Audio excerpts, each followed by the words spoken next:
12:30 on the dot. Couldn't do that again if I tried. Okay, let's fix her hair a little bit. Okay. Gonna try to finish some dream catchers. And I got a weird one here. I've got a pretty normal one started right here. But I've got a kind of weird one started right here for people that are very colorful. It's a double weave. And it's a normal weave with a more of an abstract pattern on top. I'm going to cut these later after I make a hanger for it. And I put in some prism stuff, and the idea behind this one was kind of duality. That's why I've got a double weave, and it's native art, but it's got a new age flair, and that's kind of why I'm trying to do a duality. I'm going to glue that. But this has got some really pretty prisms and stuff on it, some feathers. It's one that I personally would not be drawn to, but I wanted to try to make one, and I'm going to try to decorate this one and this one today. And then I've got some more to weave that I'm going to do some different weavings, but I tear my fingers up when I weave so bad. It's just how I weave, and when I pull in to make sure I get everything tight, I just eat my fingers up. So when I weave, I try to do it all in a spurt and get it over with so that my fingers can heal. Because you can't weave with gloves on, but when I weave, I eat my hands up. So I have some homegrown feathers here that I'm going to add onto this one. And I've got people that pick up their feathers and stuff for me. And I put them in a salt bath, and then I freeze them for a while. So we're going to use some of these on this one. I've got some smaller ones as well. And we're going to finish this dream catcher up. It's going to be a weirder one. A more modern one, and then I'm going to do the other one in more of the normal, natural stuff. I found that dream catchers appeal to everyone, and so I try to make all different kinds so that everyone has an option. That's kind of what I do. And then I'm going to be making some sun catchers. I've got a deer jawbone, some of it's got drilled holes in it, but I also have these. And I may just wire the prisms to it, and then use resin to use sea glass and gems to cover. This one's marked to be drilled, but I hadn't drilled it yet. So what I may do is hang and wire the prisms from it, and then resin and cover this with a hanger and just kind of bling it out and do the big long drops on it. That's what I'm thinking about doing. This is my crafting time of the year. When I sit down and try to get creative, I'm not saying everything I do is going to end up great, but I try to appeal to the most people possible when I'm making this stuff, and I try to make for other personality types. Doesn't always work out, but I try. Mostly my nature and natural stuff that I like does better. I did get this, and I may make me a front door wreath out of this. It says "Go away, we're introverting," and it's got Bigfoot on it. Got that pulled out because I have one more grapevine wreath that I may make. We did the fox one last night. We had 2 foxtails and a fox sign on a fox theme wreath, and it turned out beautiful. So if you're with me in the live last night, thank you. Y'all helped me so much be creative. What in the world's going on here? And I always get feedback and extra ideas, and I appreciate that from y'all. It really does help me when I'm crafting. It's nice to have the immediate feedback and hear people say, no, I don't think that will sell good, or no, I don't think anybody's going to be drawn to that. It really does help, and I don't mind you telling me that at all. It's something that I need to hear from time to time, to be quite honest. So, but we've got glue, wire, beads, pretties, leather, moss, everything. We've got some pretty turquoise. We're just going to pimp out these dream catchers. Got bells, and I've got some little baby pin feathers here. We're going to pimp out these dream catchers and see what they turn out to be. Some people, like I said, like the really natural ones, and some people like these new age weird ones I do. So I'm going to do a mix of both so that I can appease the most people possible. And we're just going to get on this today and see where we end up. I've got my glue gun heating up. I did find my glue sticks. They were right beside me the whole time yesterday. So if you were with me on that live, yeah, they were like within 18 inches of my hand. said I was educated, never said I was smart. They're two very separate things. So we're going to try to craft a little bit today. And had to get up and go to the grocery store this morning. So I thought, I come home and I changed back into my crafting overalls I wore last night. And I said, we're just going to get this done. Hoping my dryer gets fixed tomorrow. I'm hoping the part's in. Living in the boondocks, it took this part a long time to come in. Hoping the part's in tomorrow and I get to do some laundry. If I don't, it should be warm enough to use the clothesline this week. Warm and sunny enough. So options are always a lovely thing. Okay, so like I said, the name of this one, I kind of coined this one Duality because I did a double weave. It's got green on the back, a normal green weave, and just a broken spiral with a very abstract weave on top. I've got some white flowers, but I'm going to be adding some dark flowers. We're going to add some ribbon dangles. I'm going to make this one something that I wouldn't personally be attracted to, but we're going to make it to where it may call to someone. And I don't mind trying to think like someone else to say, you know, it may appeal to someone else. That's fine. And, you know, just to make something that is not in my wheelhouse. Some artists, you know, they won't do it. And I don't mind to do it. It doesn't bother me at all. I think it makes me grow. But I do prefer, personally, the more natural ones. We'll do one of those next. And I'm even going to do more rustic ones later in the week. So if you like that, I'm going to do that. And for the fox wreath, I found these ribbons. Of course, I have the buffalo check. I have one that says love or welcome. And then I have a striped. And I may layer one of these on top of burlap and add it to the fox wreath. I don't know. I'll do that later in the week. It's hanging over there and I'm just looking at it to see how I want to go with it. So we'll figure that out. And I will update you on just the way I went with that. Okay, so I have the velvet suede. If it doesn't roll away from me, I have the velvet suede leather. And I'm going to do some gathering knots for some feather drops. If you don't work with this a lot, then I would say use twine. Use some wax twine or jute string or sinew if you have the sinew, faux or real, because it will be easier for you. But if you've done gathering knots and you want to do something that doesn't look like it's straight tied all the time, then learn how to do a gathering knot. And it will benefit you greatly. Just saying, it will benefit you greatly. So we're going to go into our picked up feathers. Now, if you have feathers that have this going on, use your nails to preen, just like a chicken would use, or a bird would use its beak. And you'll get a lot of it out. You won't get everything out, but you'll get a lot of it out. You get a lot of it out. And, we don't need it to be perfect. Oh, that's a pretty feather. That's a two-colored. It's like it's two feathers in one. That's very pretty. We're going to add some color to this one because it doesn't have a lot of color. But I don't want to cover up the white at all. I want to do maybe two others with some, and then add to this one up here so we have some colors going on, but I don't want to overtake the white because the crisp with the dark, I'm going for that duality. And for some reason, that's what my brain stuck on when I started weaving this. I don't know why. I don't have a clue why. It just did. Get my feathers figured out here.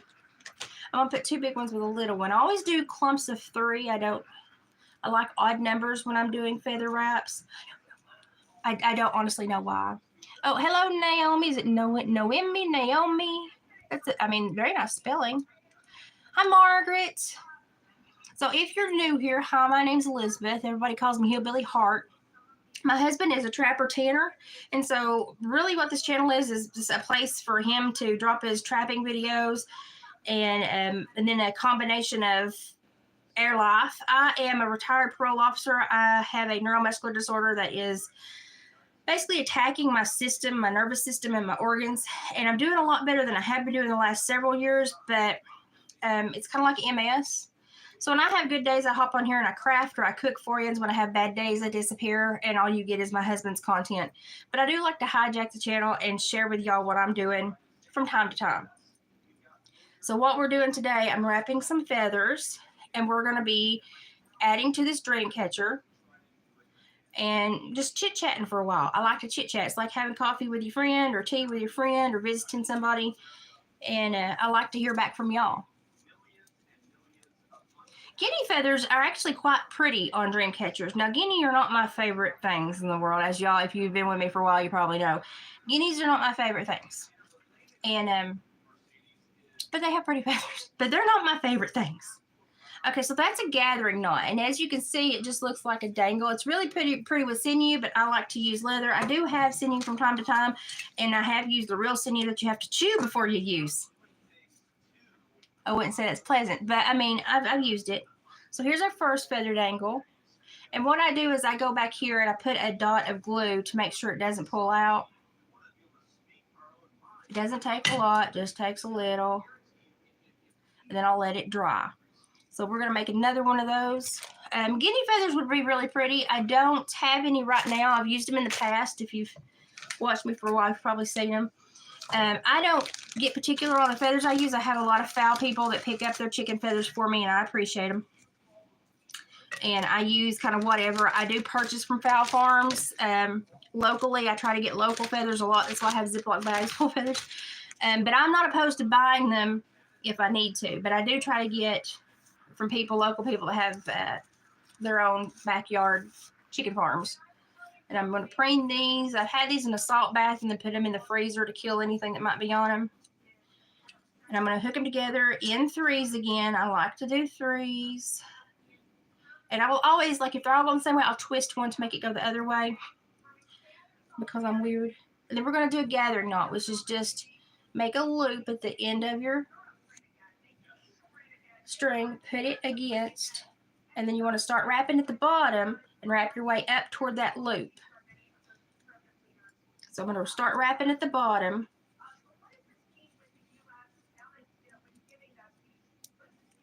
It takes you a minute to get it just right, but work at it because you want it, when you pull it, you want it to feed right.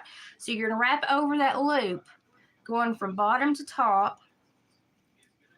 Try to keep your leather kind of straight and in a line. When you pull it tight, it will kind of straighten it up for you. I'm just going from bottom to top.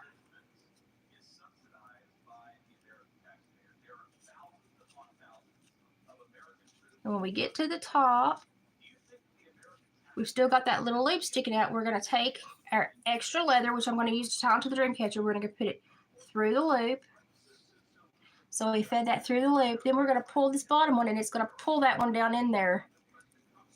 And it's really hard to do with this leather sometimes. See, it pulls it down in there. Then when you get it under the leather, you want to pull both ends and make it tight. And it puts the knot under the layered leather. And when you cut off the tail, it just looks magically done. And then I put a little dollop of glue so it won't pull out when I tie it. And that's a gathering knot. You can use that almost anywhere. It's actually a very strong knot. And David said it was. I didn't need it. I've not been hungry since I was sick with all this sinus stuff. I've just not been hungry. I've just not been hungry. So I've ate, but I've just not been super hungry, and I've not had a good appetite. I blame it on the drainage of my sinuses. And there's the second one. Let me preen that a little bit. There you go. So you've got these two done. I'm going to add some top. Now, this is not my style of dream catcher, but I'm trying to appeal to everybody. So this is a double woven kind of abstract new age dream catcher. We're going to do an au naturel one in just a minute. Polka dot feathers are beautiful. I mean, the guinea feathers are beautiful. I don't like guineas. We're going to put these two and break up, like right here. We're going to break up that white. And like I said, the theme of this dream catcher is duality. I just want it to play off two opposing perspectives. That's kind of what I'm going for. Now, am I succeeding? I don't know. I hope I am. I hope I am. But I don't know. I'm going to try to do a gathering knot on the bottom of this dream catcher. It's supposed to be 47 here today, but man, that wind is cold. I had to go to the grocery store this morning. That wasn't fun. I don't like going to the grocery store. Have to do math in my head when I go to the grocery store. That's not my favorite thing. Not at all. So I'm making putting my dream catcher on here, and I'm making a figure 8 with a loop at the bottom, and then I'm going to use the loop around the beam at the top to make a gathering knot. So I'm going to wind it from the bottom to the top, and then I'm going to go through that loop and pull tight. And this way you don't have to use a lot of glue. People don't want to use a lot of glue. Yeah, that's kind of, now I'm not a doctor, the things you have to say on this platform, but they say it's very hard on your heart. And that's one of the reasons I would not take Ozempic, even though with my neuromuscular disorder, I needed to shed the weight, but I just didn't want to take something that had, Ozempic's made from, it's derived from Gila monster venom. Now, call me crazy, but I just never knew that putting venom in your body over and over and over again was a healthy thing to do. And I think we're seeing some of the the neurological side effects of it. And so when I had to research, because I'm disabled, I have like MS days, and I don't always have the best mobility. When I had to research which to use for me personally to get some weight off after all these leg surgeries after I got injured, I went with one that had the most neurological testing. And for me, it was the Mounjaro, because it had been tested at length on elder people, because it was made for elder people that were pre-dementia, pre-Alzheimer, and they wanted a medication that would control their diabetes without pushing them into the Alzheimer dementia state, early. And so I decided to use it. And I've had a good experience with it. Some people have not. I will say that if you have, like me, had a problem due to an injury that overhauled your entire lifestyle, prepare for thyroid problems, because your thyroid is going to have been injured in some way, shape, or format. And I've been luckier than most, because even when I was losing weight, I made sure that my proteins were high, my carbs were balanced, my sugars were balanced, and I ate regularly. I didn't do the malnutrition thing. A lot of people start losing weight, and then they don't want to eat because they think they're going to lose weight faster, and they put their body into a state of malnutrition, which causes organ damage and other issues. You don't do that. Your body does need fat to function. It needs the caloric intake. And so I maintained my eating schedule and actually timed my meals. When I had no appetite, I still timed my meals and balanced them. So that's what I did. And my thyroid still got really sick last year, but I lost 120, 130 pounds very quickly. So I had to, the last several months, I've not focused on losing weight. I focused on maintaining a healthy body and healthy intake, so my body can heal from because losing weight is just as hard as gaining weight. It's just as hard, but probably harder. And so my body is starting to reconfigure and be happy again. But now my thyroid took a massive hit. That being said, had I kept the weight on with my neuromuscular issues, and I was going to be diabetic and not live much longer. So I really had to overhaul, after this injury and all the surgeries, I really had to overhaul my existence as a human being. It wasn't fun. I know, it's like, who wants to put that venom in there? Like, you should always research medications you're on. That's why doctors hate me. But I have a screwed up central nervous system and immune system. I'm going to research what you want me to take, and I'm not going to take it if I feel it's contradictory to my well-being. And they don't like me for that. So just be aware. Now, the Mounjaro, anything that's going to alter your body to lose weight, though I was in a position where I had to make that decision, it's going to cause you some grief with your body. But just make the best decision for you that's educated. That's all you can do. That's all you can do. But losing weight is, I think it's harder than gaining weight, honestly. I really think it's harder on you than gaining weight. It was, I used to power lift and halter break show cattle and, all that jazz. And I'm here to tell you, I put my body through heck when I was young. I was basically a little farmhand as I worked through college. Grew up shoeing horses, doing taxidermy, hog hunting, meat processing, and I was a little rough and tumble booger. And when I, got injured and all that stopped, it shook my body to the core. And as I augmented and changed from a very active, to a sedentary, having surgeries and having to heal, my body hated me. It hated me. And when I wasn't lifting weights and doing all that manual labor, it kind of went into shock. And I did not do well during all those surgeries, steroids, and healing at all. and I really injured my body a lot. And so now I'm trying to get it back, but with the neuromuscular disorder, I will never be who I once was. And I've made peace with that, as horrible as it sounds. I do miss my old self quite a bit because I'm just not able to do what I once was, and I'm terribly, ferociously independent. And I can't travel on my own. I don't know when my body will shut down and have a flare where I basically turn into a potato and don't have appropriate control of my arms and legs. It's very scary to be me some days. And I've done a lot better since I got some weight off, but I still have the flare days and I still have the issues, and I'm never going to get away from it. Yeah, Ashley, you have to be very careful, because what it is doctors are not making all the decisions anymore. Insurance basically dictates your care, and insurance would rather have a consumer than a healthy person. And if you have insurance, that insurance basically has more feedback on how you're maintained as a patient than the doctor does. And they're going to say, well, we're not going to pay you for that, but we'll pay you for this medication. And your doctor will often say, well, I want to get paid, so I'm going to put them on this route. You have to have a really good doctor to say, well, that's not best for my patient. We're going to do this. Most doctors will just follow the insurance. And I'm sorry, insurance, they don't have to have a medical license. They just want money. Okay, we got those two on. I like the way that we've got the dark and light playing. This one's theme is duality. It's a double weave with green and white. I've got to cut these back here. And it's kind of a base native weave on the back with an abstract. It's got some things that I wouldn't put on a natural dream catcher and some colors I wouldn't put on a natural dream catcher. But again, I'm playing off that whole theme that I was talking about. So we're going to put some dark feathers up on the top now. And I did a loose enough wrap that I can stick them in the wrap. I don't think I'm going to need many up here. That's pretty. That one's kind of got like a water wash on it. Look at that. That was a pretty animal, I bet you. I'm going to stick this one in here. And then we're going to do some accents. I'm still going to do some accents of fur and nature. I'm just not going to do my normal amount.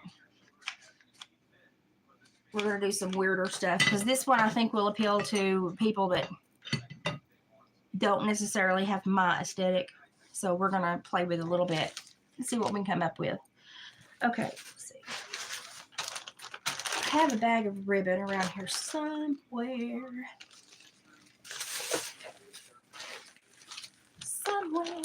I have a whole bag of ribbon that I brought up here. But for the most part, I'm going to use this white. And then I have some other that's got leaves on it that I'm going to use, but I'm going to stare at this for a couple of days and make sure that I want to put everything I put on it on it. Because after I make stuff, I hang it up in my own house and I stare at it for a few days to see if there's something else I need to add to it if it's not done. Yeah, actually, I can make any size. The small ones are actually easier to ship. And when people want one for personal issues or something, if they email me they want one, I do a smaller one so I can fit in a box and not cost you an arm and a leg. So it'll be about a little smaller than a dinner plate. And then when I ship it, I fold the feathers up on top. So when you get it, you have to kind of fold it out and let it hang. I do smaller ones. When I go and get the willow, I have to bend them. When I pick it, I have to cut them and bend them into a pretzel then so that they can maintain their shape that I need. And so the willow kind of dictates the size it wants to be. I can try to force it into a size, but the willow dictates what size it wants to be. So I just keep harvesting willow until I get what I need. So David went to our pond that we get really pretty willow from the other day and brought me back 6 hoops. He cut them and bent them. And then I have a willow tree in my yard that I sometimes use, and it's healthier when I do use it. It's really happy when I trim off of it and use it. But I do try to go out in the wild per se, and when people want one for a personal issue, I go out into the wild and I try to bring in an authentic piece of art. I use bone and fur and nature to make most everything. And I try to use natural fibers and the ribbons and stuff. I try to use jute and natural fibers. And some of them I've made that, you know, they look really throwback old school, and those do well. And then some I made are a mixture. Like this one's a mixture. This has got 2-color jute twine with the gray fox and a mix of the ribbon and the prisms. It's a deuce mixture, and it's got the feathers down here. And the mixtures do okay, but sometimes the absolute authentic rustic ones do better. And I just try to do a mixture and try to make it more art than anything when I make them, because I never know what people might want. Try to have a good mix. And I have a knot going on that you would not believe in here. Always wind your ribbon. Don't be me. This is where I'm going back and forth right now between the houses, and I'm a nomad. This is what happens. This is what happens. People don't do it.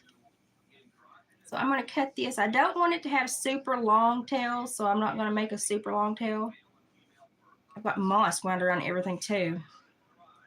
So if something's going on and you want a personal made dream catcher for, you know, like I've got them all over the U.S. and Denise here on the channel, her granddaughter got one, was not having any luck sleeping, was having horrible dreams. And since I made one, she was like 3 years without a bad. I think the only dream she said she had that was remotely worrisome was she dreamed what was it, dream about ice cream or something. And I was like, well, that's not a terribly bad dream. So I was very proud about that one. And so when I weave a personal one, I shut the house down. I turn on some really nice music. I'm in a happy headspace when I'm weaving for somebody else. And I really kind of put the intention into it and kind of pray over your issue when I'm weaving, because the good Lord can fix anything. And I try to send you something that you can tell, you know, I thought about you, worried about you when I was making it. So I just do, like the ladies of the powwows will take us into the teepees, and they just taught us kind of the ceremony of weaving and the mindset you're supposed to have when you weave. And I continued going to those gatherings even as an adult. I don't go very often anymore because of my health, but it was always fun. It was always fun to be taught something else by your elders. It was always fun. I'm just going to loop this so I can cut it.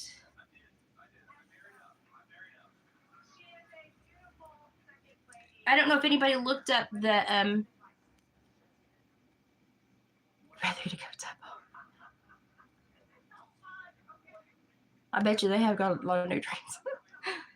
I'm going to talk to my endocrinologist when I see her, but I'm really thinking of getting on the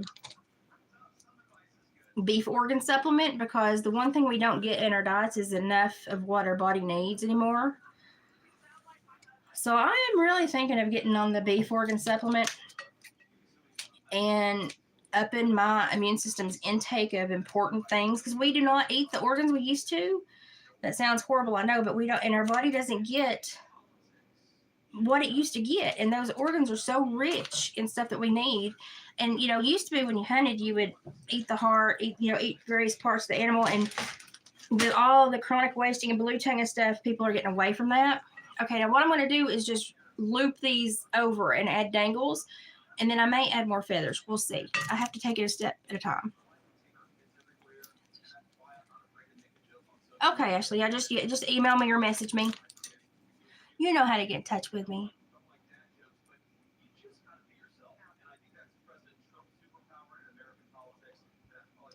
Yeah, and it's rough to see a little one having a difficult time, because their body, you know, to grow and be healthy, their body has to sleep and mend at night. And when they can't sleep and mend, it takes an emotional as well as physical toll on them, and it's sad to see a little one struggle. Super sad. And normally when I weave, I normally will write down what I'm picking up on, and you don't have to give me any feedback if it's right or not. I just tell you what I felt when I was weaving. And then if you need help explaining the dream catcher to somebody, I will explain it to you. Basically, it's set on the old story that there was a grandmother's spider that lived in this man's house, and the man made a pact with her basically not to kill her. I'm doing the condensed version. And to pay him back, the spider wove a web to protect him from the evil spirits when he slept. Basically, that's the Cliff Note version. and they've had that relationship ever since. That's a Cliff Note version of the Dreamcatcher, and the Dreamcatcher can represent lots of stuff. The circle is the web, but it's also life. We have in the native world, we have the basically I call it the health wheel. The colors, and it represents the colors that represent things in the native world, and mostly they're always, even between tribes, they're always kind of similar. So it's normally like black, red, yellow, and white. And it also, the colors also represent the offerings and stuff like that, the earth, the sky, offerings and stuff like that. And to see that, you know, all the tribes that were so far removed kind of had the same views on things is kind of neat, because we didn't have internet back there. These people were on their own. And so to see these people that were on their own have kind of similar beliefs across the board is kind of like, oh, well, you know, there might have been something to that. Might have been.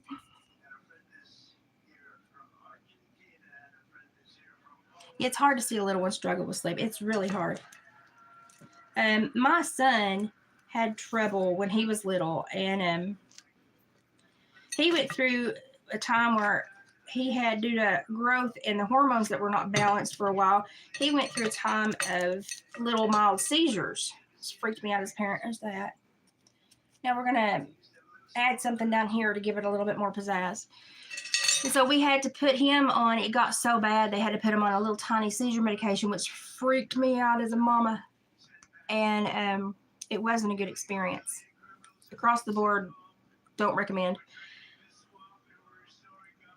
And I was lucky that he, you know, we grew out of it really quick, but it was probably one of the most horrible times I remember as a parent. It just was not anything I would want to replay in my mind. It was not a happy time. We were very freaked out for him. And, you know, I was worried about my kids with the stress. You know, we went through the divorce when they were little. And, you know, their biological father just completely upset their entire world over a little pootenanny. And it was just, you know, not something that kids should have to go through. They shouldn't have to experience that because an adult is hormonally challenged. They shouldn't have to experience that. And so I was worried that it was something, you know, that had originated from the stress he'd been under. But the doctor assured me it was not. Didn't make me feel any better when he said that. Didn't make me feel any better at all. But he told me that it was not something from that. And we just kind of moved forward from there. But it was a difficult time for us. But he would get up, and because he was it would change his optic nerve when he had it. And he would tell me he was scared because he could see things far away.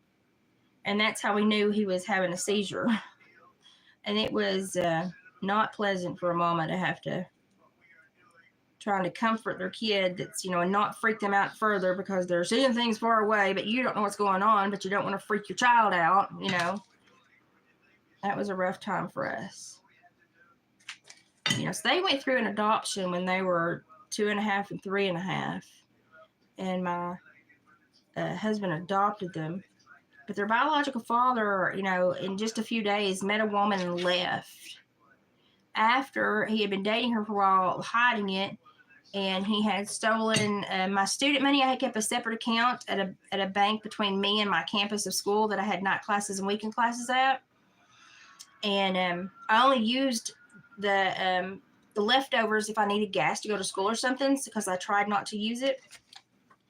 And he had gotten that card out of my keeping space, you know, and spent it on her. We would not have diapers or anything, but he was taking her to Red Lobster and blowing money. So I had to go and freeze the account. He called cussing me because I froze the account while he had taken her out to dinner. And I was like, I really don't care. Don't really care how you're feeling right now because you haven't cared about me and the kids. So suck it up, buttercup. This is what happens when you run off. He was not happy with me because he said I didn't treat him good during his affair. I mean, he's still breathing, so apparently I taught him, you know, I treat him pretty daggum good. But it was hard on the kids, and it was, you know, to this day, You know, I've healed a lot from it, but no one should ever put a mother and children through that. And I have very little respect for people that put somebody through that. There's so many better ways to manage yourself. You know, we don't, you know, and it's not that he's just done it once. He's done it to his second wife as well. And every time he's left a wife, he's left due to an affair. And I'm like, you know something? You have a really bad habit. And he has no remorse whatsoever, which is really probably the scariest thing, is the sociopathic behavior that I now see in him. Had I not been such a naive, stupid little... I mean, I was raised so sheltered, I just did not see the warning signs. And so, you know, a lot of parents try to protect their kids, but I'm here to tell you, let them live a little bit so that they're a little bit more prepared for stuff like that, because I should have been more prepared. I should have had some recognition of some of the behaviors, but I was just so sheltered, I did not. So I wish I had have. I would have been like, oh, sorry, nope. Now I would run away from a rank horse. I would know if cattle were, you know, dangerous. I would, you know, see the warning signs and everything that I handled in my life except for men. And but now I corrected that problem very quickly. Corrected that problem very quickly, because I wasn't about to go through that again.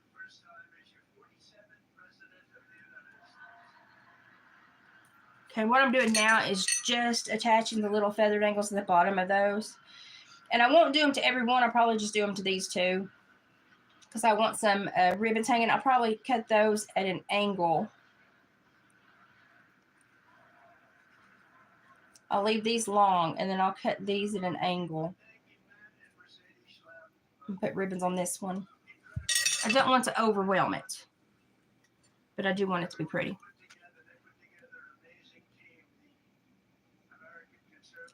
Divorce is like death, but you have to mourn them every time they show up and irritate you. Yeah, and the younger you deal with it, the harder it is to make sense of it, because you just don't have the skill set and you don't have the emotional maturity. And so it either makes kids grow up way too fast, which causes their own set of trauma, or it stifles their ability to handle stuff because they shut down, and their bodies just shut down because of the trauma, and they just never learn to handle certain things they need to learn how to handle. So there's never a good time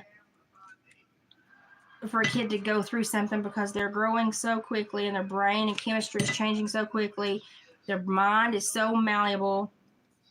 It's just never a good time for a child to go through that trauma. That's why they need really dedicated people in their life, you know, so they can grow up and be, you know, well-balanced adults. And I hope I corrected, but I know my kids, you know, they're good kids, but boy, they can be little turds when they want to be, and they may just straight up get that from me. I'm not going to say I'm the perfect human being. I'm very short. Fall very short of that goal. But, you know, they can still be little turds.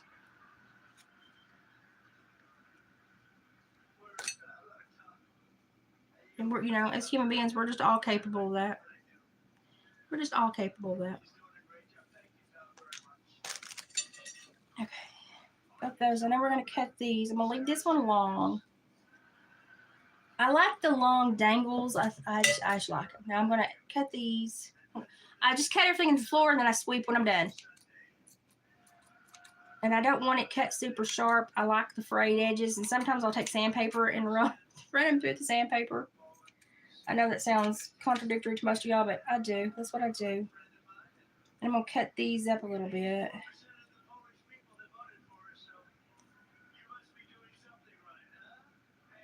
I got one more to add right there, but I'm going to cut those short, as you can see. I cut them short. I don't want like super long dangles. I may add another set to the side to add a more gradient step down. I want movement. I guess what I'm trying to say is I want movement in this. I don't want it to be stiff and fickle. I like movement.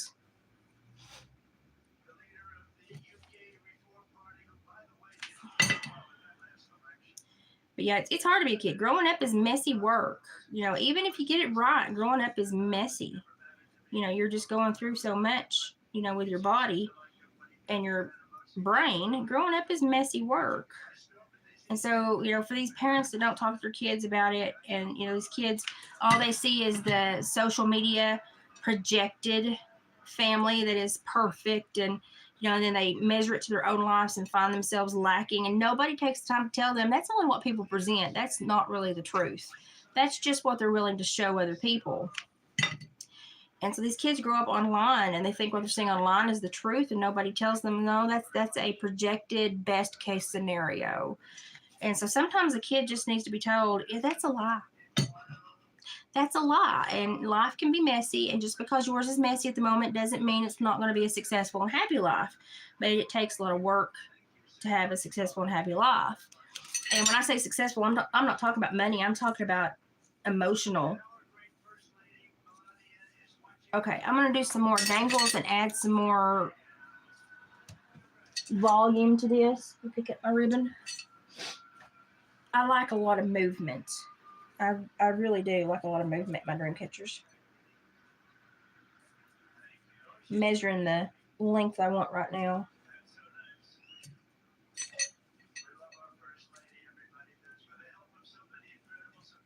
Went longer than the other one, but not super long.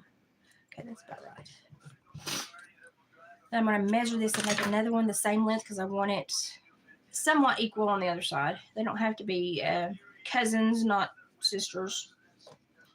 Not what is it, sisters, not twins? No, we want cousins, not sisters.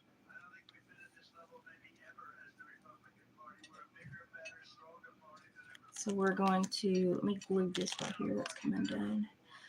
Just working with leather stuff, well, you have to go back and check your ties and your hoops, and it's a pain in the butt. It's a pain in the butt. But it's necessary, so we do it. And sometimes I have to fix stuff, and it's not perfect as I would have hoped it would be, but just do the best you can. Now, I don't know if I'm going to add bows to this or if I'm going to add fur.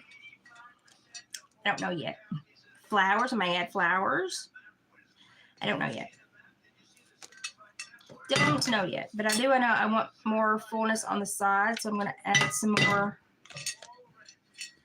more dangles here to add a more diamond shape at the bottom. I'm going to do one more over here.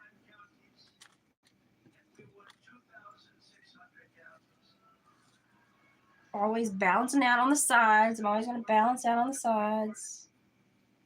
And like I said, this is not one that I particularly would be drawn to, but I try to envision what other people would want that are not, don't have my aesthetic. And then I try to make them every once in a while because I like to go to a store and see options. So I imagine other people do too. So when I make stuff that I think David may put somewhere, I'm like, okay, well, what would somebody else probably want that I'm not drawn to? And I challenge myself to make that every once in a while. I won't say I succeed in, finding everybody's aesthetic, but I think I do decent.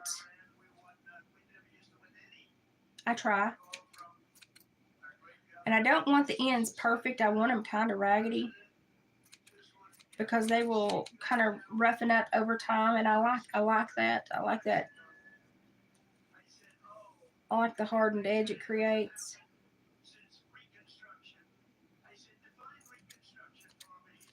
Oh gosh, y'all, I watched the news, and did you know that along with UK that is policing people for hate speech on the internet, which is not even hate speech, we'll get into it in just a second.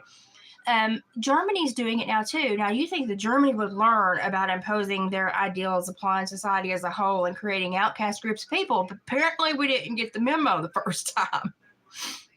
I think I like fur too. I may put some fur.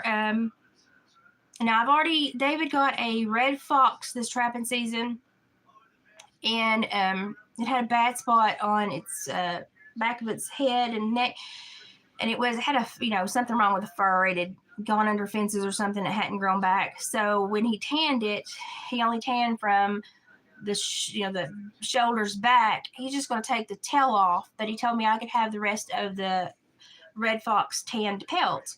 And what I'm going to do is I'm going to use it to decorate some dream catchers because people really enjoy the fox dream catchers. So I'm going to use it to decorate some dream catchers. And I think that will be pretty. So here's the dangles I've got going on at the moment. Now I may add some sparkles. I've got some faceted beads. I really like the beads. I've got some prisms. Women love when I put these on things. Am I drawn to it? Not personally, but women seem to love this. And you remember that one dream catcher I did that was like 2 foot by 4 foot? David took it to Grinchmas last year. And I'll have you know, it was a lady from this county that went there and got it. And I was like, you just live 2 miles away. You could have bought it. And okay, see? And that adds so much when you get the movement and stuff in there. It really adds a lot. I like that. And so basically when you get a dream catcher, you're just paying for the stuff that I use to make it.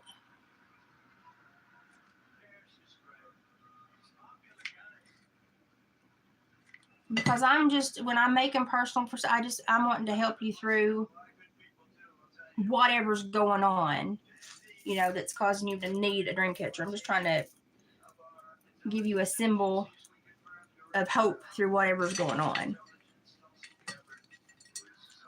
And so you're basically just paying me for the feathers and stuff because my work is basically free. I'm not going to bill somebody for my work because I look at it as a service. Oh, look, I'm not glued them yet, but look how much that adds.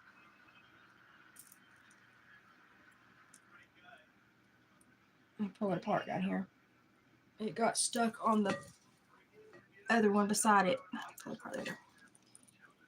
Now, when you ship these, well, you have to be careful because they like to tangle. So I have to really lay them out and wrap them so that everything's got a layer between. Oh, it's a pain in the butt to ship these things, but I've even got some in Washington State and Oregon. If you watch Menopause and Madness, I made one for her. I made a really pretty one for her. There's a short and a video somewhere about it. So I've got one way out there. I've got a couple in the Midwest. I've got a couple in California. I've got some in Florida. It's always neat, to have your art in so many places and have people reach out, because of word of mouth. Your dream catchers have worked for other people. I would like one. Hey, makes me happy that I can help people. I like it. Using something, and people are sometimes like, well, you're a blasphemer to use native. And I'm like, no, I weave in the good Lord. So don't get mad. I am, I follow Jesus Christ. I'm not using any black hooky dookie. But also a native, and I believe, I personally think the Indians, when they had a relationship with the Creator, I think they very much were following God and didn't know the version of speech that we use to identify Him. But I think the Creator calls to people. So I think a lot of people that may not have the words or the education still, and if you talk to especially the Eastern Band of Cherokee, they also share that sentiment a lot. And they'll talk about how their beliefs mirror the Christian beliefs and stuff, and it's neat to hear them talk. Boy, I wish I was Eastern Band Cherokee. I've been making bankroll just for being Eastern. They actually get a check. The Eastern Band of Cherokee actually works as a standalone entity in the United States, so they don't even have to obey federal law, but they do to keep the peace. But they have their own laws, their own property. It's separate from the United States. It's a very neat setup, and probably would be a good idea for somebody, you know, to study that. If they were, you know, interested in looking into that, because that's a very neat, it's a very neat juxtaposition between how we view society and then what they have created with our own government. Now I'm going to do two right there. And yeah, I use a lot of beads, but yeah, I want people to get something that not everybody else has. Make me check up here. How much the ones that I normally sell are between like 25 and 40, depending on how much stuff you want on them, because the stuff is the, you know, like I said, I don't ask you to pay for my weaving. I'm eating feathers. I need to be able to buy the stuff to put on them. And so it's kind of, you know, what all do you want? Because, you know, I have the fur, the skulls, but, you know, that also takes time for my husband to clean, sterilize. It's a couple of week process to clean the bones and the skulls and the teeth. And, but, you know, I'm just trying to compensate for the things that I use. I don't really want to be paid for my weaving. I give that to you free. I just need to be paid for the stuff that I use and purchase, the beads. And I do pay people at chicken farms that have backyard chicken farms for the feathers. Especially if they have the ornamental fowl. I'm like, yes, please, I would like this. So I pay them, and it's, you know, it benefits them and it benefits me. So if you would like a dream catcher, my email is watersworkload@gmail.com. Ashley may be able to throw it up on the chat, maybe. I don't know. I need to start doing this via StreamYard so I can have more control. And probably when I do the interview with Sabrina, we're probably going to do that via StreamYard. It's just I have more control via StreamYard. I'm trying to glue these faceted beads where they face you in the front. And they're hidden on the back. I'm trying. I won't say I succeed. I'm trying. Let me measure this one out, and then I'll show you when I get it on.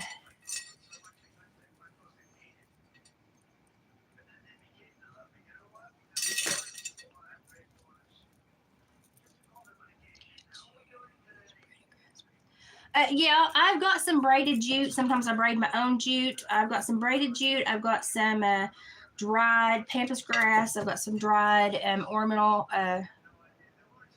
grasses. I've got the braided jute. Sometimes I braid my own and I braid feathers into it and braid other stuff into it. Yeah, I can basically, you know, if you can think it up, I can probably create it. And, you know, I want to make something that you want. Now, when I start to weave, I don't know what pattern I'm going to weave. I like the normal broken web, but sometimes I'll, you know, like I did what they call the crown of thorns on Menopause and Madness, but it was because, you know, I picked up when I was weaving that she had a very traumatic event in life. And I didn't know her from Adam then. I just picked up in that when I was weaving. And so I put the crown of thorns in the middle of it, which is basically shows a traumatic scar in your life. And, you know, that resonated with her. And she's talking about it a little bit on her channel now, some of the stuff she's gone through. And I'm like, oh, wow, I nailed that one. And, you know, you don't have to tell me if I get it right or not. I just, you know, I normally tell you what I pick up on when I'm weaving. And sometimes people tell me if I get it right. Sometimes they don't. I don't need to know. But if you want to share it with me, you know. But that was, you know, when I start weaving, I don't know how I'm going to weave. And I don't know what's going to hit me. But, you know, whatever it is, normally is centered toward you all. There was some buddies that I did that the 3 kept coming up, the number 3. Everything I wanted to do in 3s. And it didn't make sense to me, you know, because that's a compulsion I don't normally have. I like odd numbers when I'm decorating stuff, but it's not like it doesn't have to be.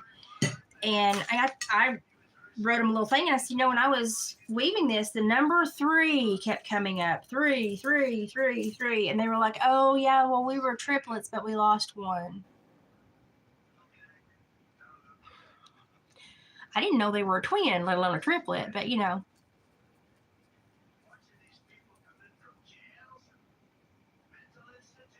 Oh, Margaret, I love gemstones. I've got some lupus right here. Lupus, yeah, I got this put on it. I do like to put selenite on a lot of my dream catchers. I really like selenite, but I put what I think is necessary. And okay, here's this though. So this is the dangles. This is like I said, this is a weave I wouldn't necessarily be drawn to, but I guess somebody would. I'm going to put a little bit of the gems up here, and then I don't know, I'm going to have to think about it for the rest of it. I'm going to have to think about it. You know, sometimes it takes me a moment I have to look at things and let them talk to me for a while. And sometimes it takes up to, like you've seen me, like that fox stuff I held onto for a year. It took me a while to see what it wanted to be. It takes me a while sometimes. But my email is watersworkload@gmail.com. So if you are having something in life and you need a dream catcher, the shipping's around $8. And I do package them very carefully so that when you unfold them, they're not going to get tangled and stuff with the dangles. Tangled with the dangles. So I try to be careful. I've got some beautiful green faceted beads here, and I'm really hoping I can find somebody that they're like a, where do they go? They're like a turquoisey green. I showed them just a minute ago. They're here somewhere. They're beautiful, and I can't wait to use them. I've got some turquoise that I have to string independently. I'm waiting for somebody to need those. I'll leave a couple to dangle here. This one is more girly. This is not something I normally gravitate toward, but for some reason, like I said, the theme of duality came into my head, and I thought, well, let's make it a little weird, Elizabeth. Weird for me. It may be completely normal for other people. It's not normal for me. I'm not normally girly. Okay. Although I tried to look like a human being when I went to the grocery store this morning. I even had on big hoop earrings. I look pretty. Took them off since I got home, though. Went to Save a Lot. And I'm here to tell you, there's some stuff you can get cheaper, Save a Lot, some stuff you get better at Walmart. Yeah, I can do some beadwork. Beadwork's not my favorite, but I even have the little seed bead turquoise and stuff. And I have a huge container of beads. I also do some buffalo horn beads. I do bone beads, antler and buffalo beads. I like the bone beads. I have a little friend in the Oklahoma Arklatex area, and he makes a lot of buffalo horn beads and water buffalo horn beads and bone beads, and then he goes back and scars them with a wood burner. And I have kept him. He's like really old now. His name's Curtis. I've kept him in business with bone beads for a while, and I don't know how much longer he's going to do it. So maybe that the last stuff. He also has the buffalo tooth that I made the necklaces out of, and I still have buffalo tooth necklaces on David's Etsy for sale if somebody would like to buy those. But I bought those off of him last year to make those necklaces out of it. I don't know how much longer he's going to be doing this, so I'm thinking maybe that was the last thing I was going to be able to buy from him, because he told me he's, getting old enough that he just doesn't know how much longer he's going to do it. He sent me a thank you for, giving him business all those years, and it was a necklace. I thanked him for it. Okay, we've got some bling at the top now to balance, and I'll probably do some ribbon dangles right here around these feathers and a hanger. Now we've got our spider bead with a prism here, and Lord, I wrapped that wire as best I could. I'll probably put a little bit of copper around it somewhere. It is very nicely balanced already. Like if you put your hand it's very nicely balanced already. So balance is another thing I have to look at when I want them. This one's very nicely balanced already. I like it.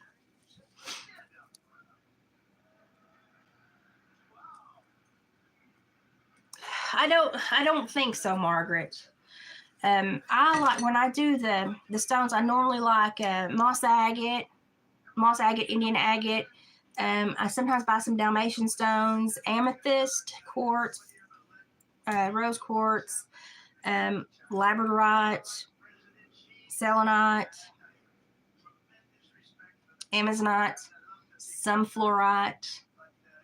Some of the fluorite gets expensive. sometimes I do some rainbow fluorite. And that's kind of where I stay in the wheelhouse there. Let's get some more ribbon.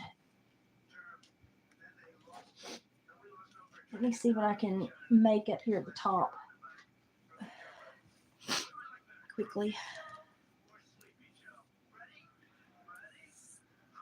I got this moss and it's gotten on everything. It's frustrating. Really frustrating. Sticks to everything.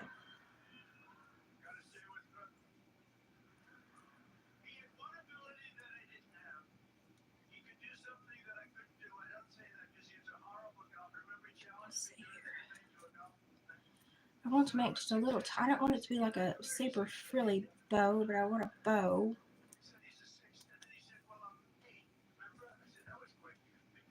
And I don't want a super frilly bow.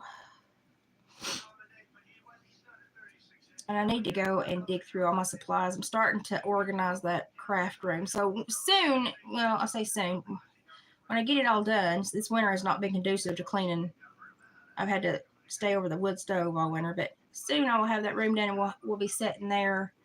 That's where David can go to do his lives and I can do my crafts and stuff. But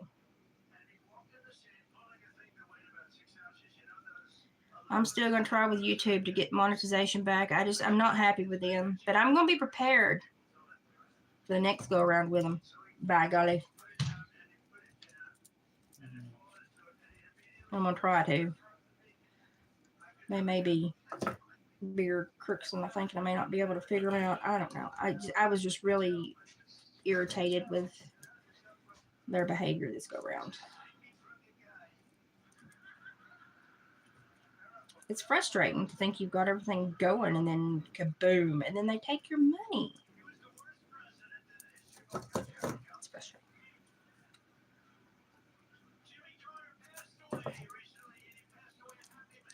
Okay, now I've got to make sure this doesn't come undone. I'm going to burn my finger here. Get your drinks ready. Used to be everybody be like, we'll take a shot when she burns herself. And let me tell you, somebody probably got very inebriated when I was doing my lives. Because I burnt myself a lot. A lot. I have war wounds from my glue gun. Okay. Hang on, I'll get back in the chat in just a second. Let me get this stuck on here. It takes focus.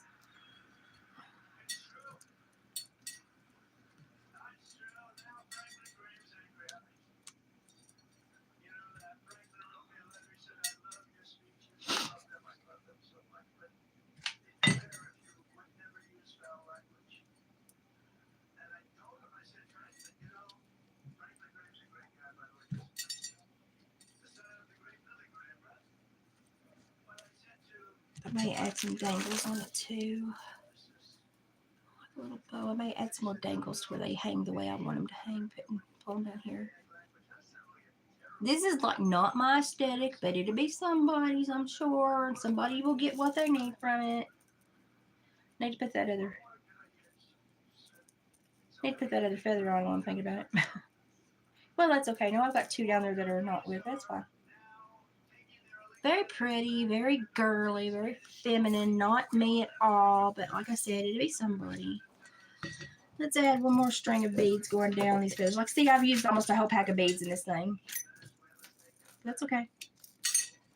It's for somebody. It will benefit somebody. I'm okay with that. I'm going to move my feather so I don't lose my feather in the beads. And I'm just going to take these beads up to the bow. And then I'm going to let the extra dangle. Ow, that was my finger. Burnt myself. Take a drink. If you're playing the game, go ahead. I'll glue that one over here. Glued it to my fingernail. That takes talent. Now I also have some jewelry charm pieces that sometimes I'll add onto these.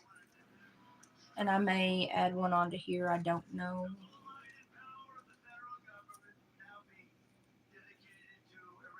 Okay, that was a little bit more on this side. I made it connect with the beads. And these will calm down in a little while. I may put a copper hanger on it. That way it's got a copper element. These will calm down in a little while too. I like these. It's pretty. Yeah, I like stuff that is not quite. I like symmetry, but I like a little bit of asymmetry in there. Like I like for my hoops to end over here. I don't like to brace them in 3 points, make them a perfect circle. I like the wood to show its true shape. And even if you try to make it very symmetrical, the wood will always kind of do its own thing. So I'm like, just, hey, let it shine, buddy. I'll let the wood do whatever it needs to do. I'm going to put a copper hanger on it so it has a copper element. I put copper on my besom brooms too. Copper is one of those things that I like it. It's very important. If you're into all the natural stuff, you know it's very important. I'm going to wire this over and I'm going to pull it back and go over the top once so that it pulls it back so that when it hangs the wall, it hangs pretty flush from the back. So that it doesn't do this again, away from the wall. And that way you get kind of good movement on the feathers if the wind blows through the room or something.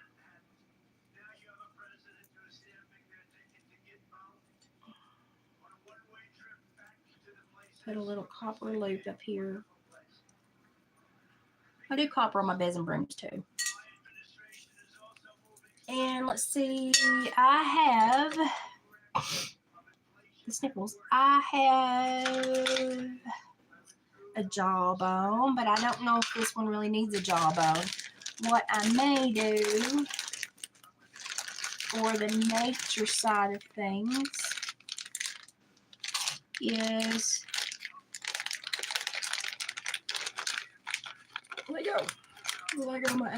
I have sea glass. And sea glass is found in oceans where the water churns and it takes the glass that has been deposited and it tumbles it, shapes it, and they cut beads out of it. It can only be found in certain places where it washes up. I may take my button and glue some sea glass to it. And, excuse me, and then glue it on. And I may put turquoise in the middle and the sea glass around. Or I could put turquoise, I don't know. This is where I use y'all. I could put a turquoise center. Let me get a bead, hang on. Okay.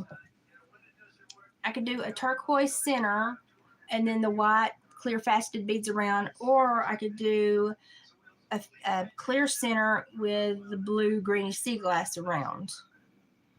So I think, I don't have any shells. Do I have any shells right now? I don't think I have any abalone left. I might have some abalone chips. Ooh. Ooh. I have some abalone chips. I could put abalone on the button. I have some abalone chips. I could put abalone on the button. Good idea. See, this is where y'all really help me out. I could do a turquoise center with abalone or just do abalone. Let's just do abalone. Let's see how much I can get on here without burning myself. And I may go back over and put resin on it. I don't know. Sometimes I go back over and do a top coat of E6000 to sink down in it.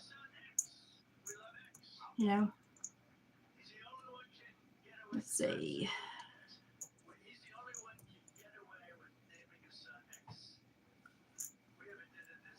I have some glue in here. Some glue. Got some super glue, quick tight super glue. That's going to be pretty when I get it on there. It's going to be iridescent kind of. You see that sparkle? That's going to be pretty. Okay, let me use this real quick. Okay. Don't glue to the table, Elizabeth. That would be bad.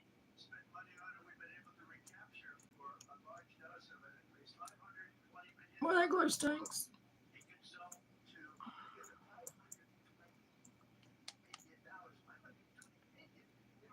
Oh, no. I'll come back. The one thing I'm out of right now is citrine. I normally keep citrine. I'm out of citrine right now, and I don't know where in the heck it all went. That little piece does not want to belong there, so I'm not going to make it. I'm not going to force it. Not going to force it.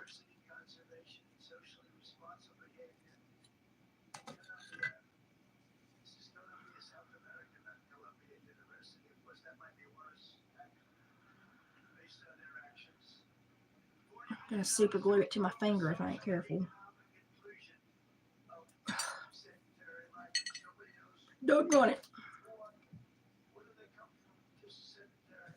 I'm going to use 2 glues. I just about glued my finger to the tablecloth right then. It's stuck on me.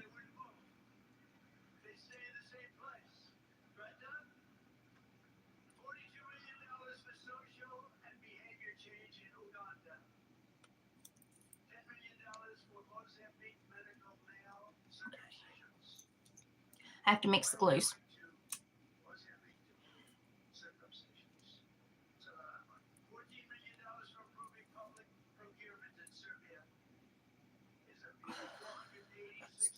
They're glued all over me now. Okay.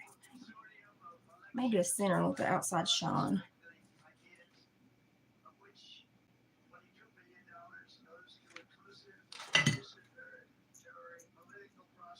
Now I do have an abalone. Where did you go? You may not. Oh, film numbers. You may not live on me. I do have an abalone resin bracelet. Oh, I dropped it again. And ring set that I gave Dave to put on the Etsy. So there's an abalone bracelet. Look at my glasses. There's an abalone bracelet and ring set that I gave to David that he's got on his Etsy store right now. So if you're an abalone person, that's available. It's on Etsy at Hillbilly Heart Decor. Well, I have jewelry tweezers for these things, but do you see me using them? I normally can use my big old honking claw nails, but I'm not having success today.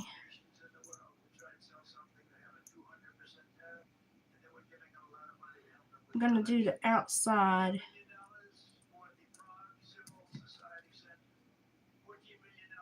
Or the inside, let the outside wood kind of show, and then I'll go back and put the crazy glue around it to kind of cement it. I was thinking about doing resin, but I think the crazy glue probably work better.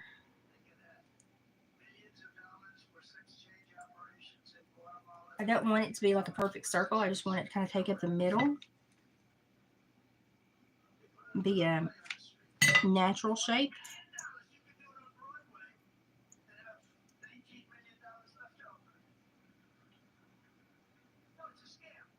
That was a big chunk of abalone. That's pretty. Oh, stuck my finger.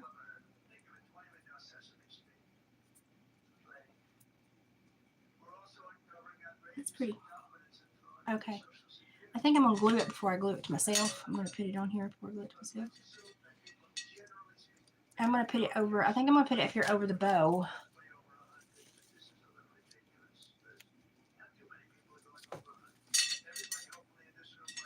And I'm going to use super glue first, and then I'll go back and use behind. I use the crazy glue for an extra hold.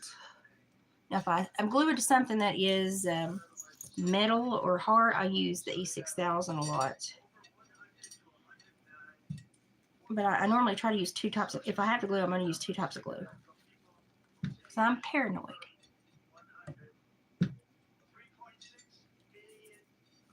And then when it gets situated, I'll go back and do a second round. I'll put super glue behind it, and then I'll go on top to cover the stones.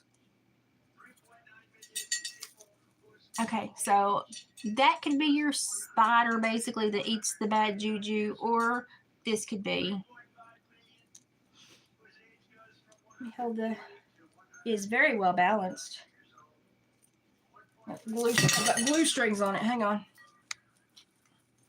And y'all, when I make these things, I had them in like 30-mile-per-hour winds one day, didn't I? And they didn't turn. They didn't fall apart. Made to last. Oh, that turned out really nice. And I may go back and add something. I don't know. I may go back and add some. I've got a little piece of that gray foxtail left.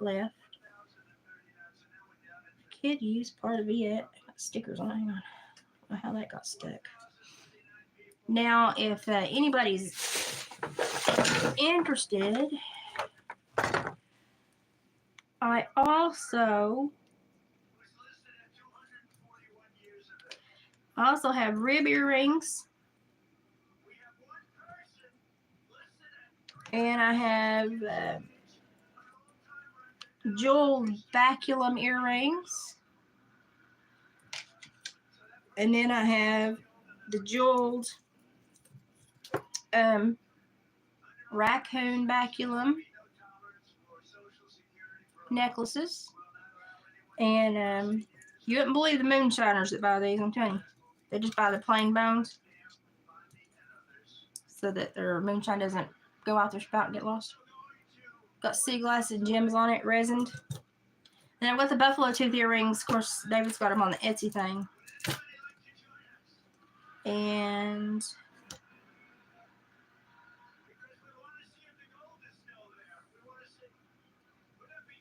that is a rhinestone and sea glass ring. Resin.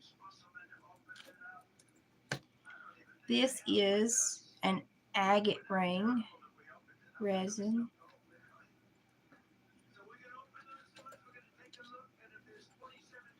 And these are the plain rib earrings.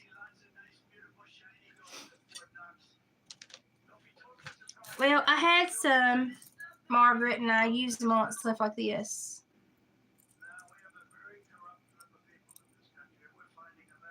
They've been laid down. They won't hang straight. They'll have to hang up for a while and hang straight again.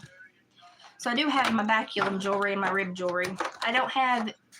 I think I have one. I think I have a Cody baculum on David's Etsy store. I gave it to him. And then the other, I got the raccoon vertebrae wood dangle earrings, the abalone bracelet and ring, and then I have a dried flower bracelet. And that's all the jewelry that I gave him. But I'm thinking about giving him some of those, possibly. Yeah.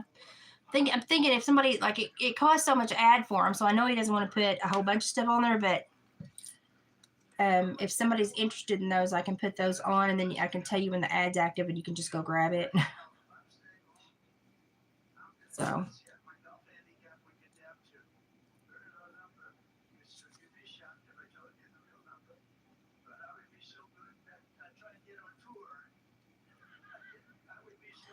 I'm going to use part of this foxtail.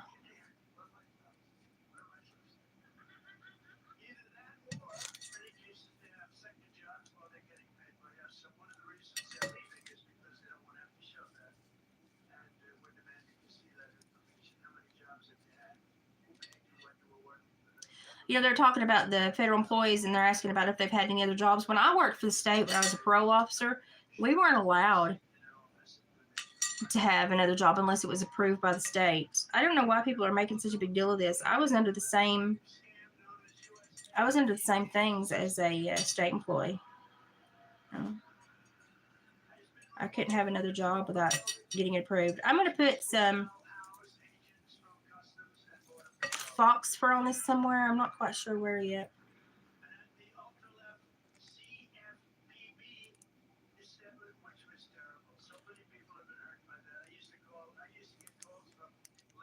I may put a flower or two down here and cover it. I don't know.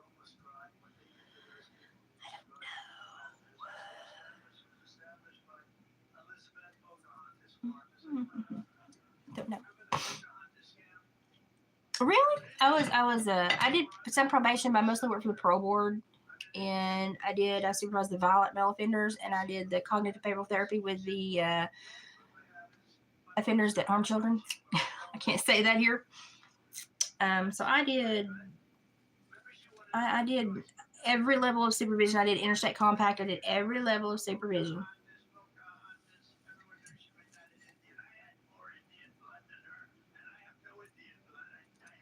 And I was quite good at my job, but my health was not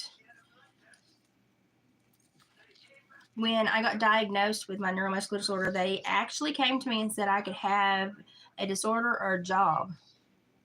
And, back in that day, I was like, I can't pick. Now I'm wondering if the Sabrina Wallace, I wonder if you could pick. It makes you wonder. They were very mad at me when I became ill.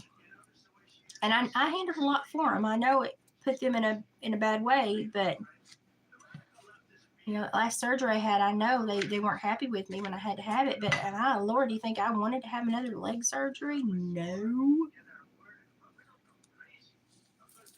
But they were legit torn up and horrible to deal with.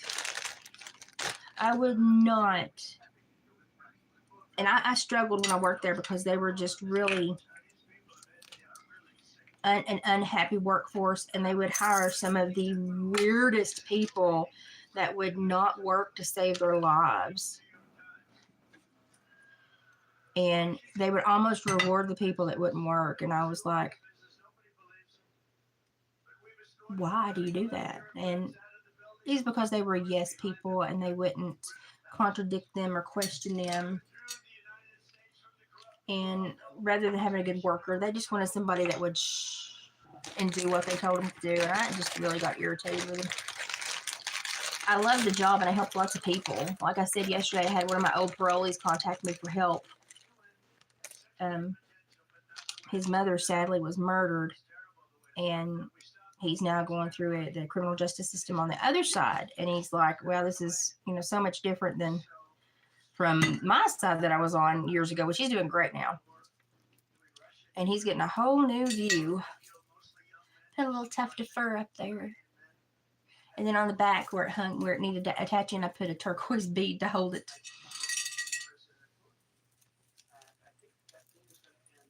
Isn't that pretty? It's got a little gray fox tuft up there. I may add some more beads to go that way on it, because I'm particular. Anyway, I was talking about Germany earlier. Germany.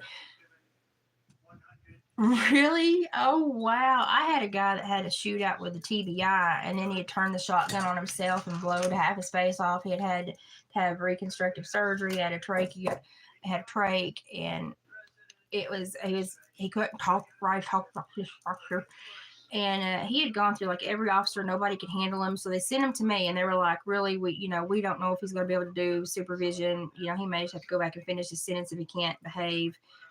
And so if he couldn't deal with me, he was going to go back to prison. And he was just belligerent. Obviously he had a shootout with a TBI. He was just belligerent, him and his son. His son just recently got out of prison, and he threatened me before he went to prison, and so I've been on high alert. And this guy came in, and they gave him to me because they couldn't handle him. They were like, Elizabeth, you're going to have to take this guy. And I was like, fine. And he came in to see me the first time. He was like, I don't want no stinking woman officer. And I said, well, listen here, bud. I said, you don't get to dictate things. I said, sadly, you don't make the best decisions. I said, so you just don't have to sit down and hush. And I don't want no stinking woman officer.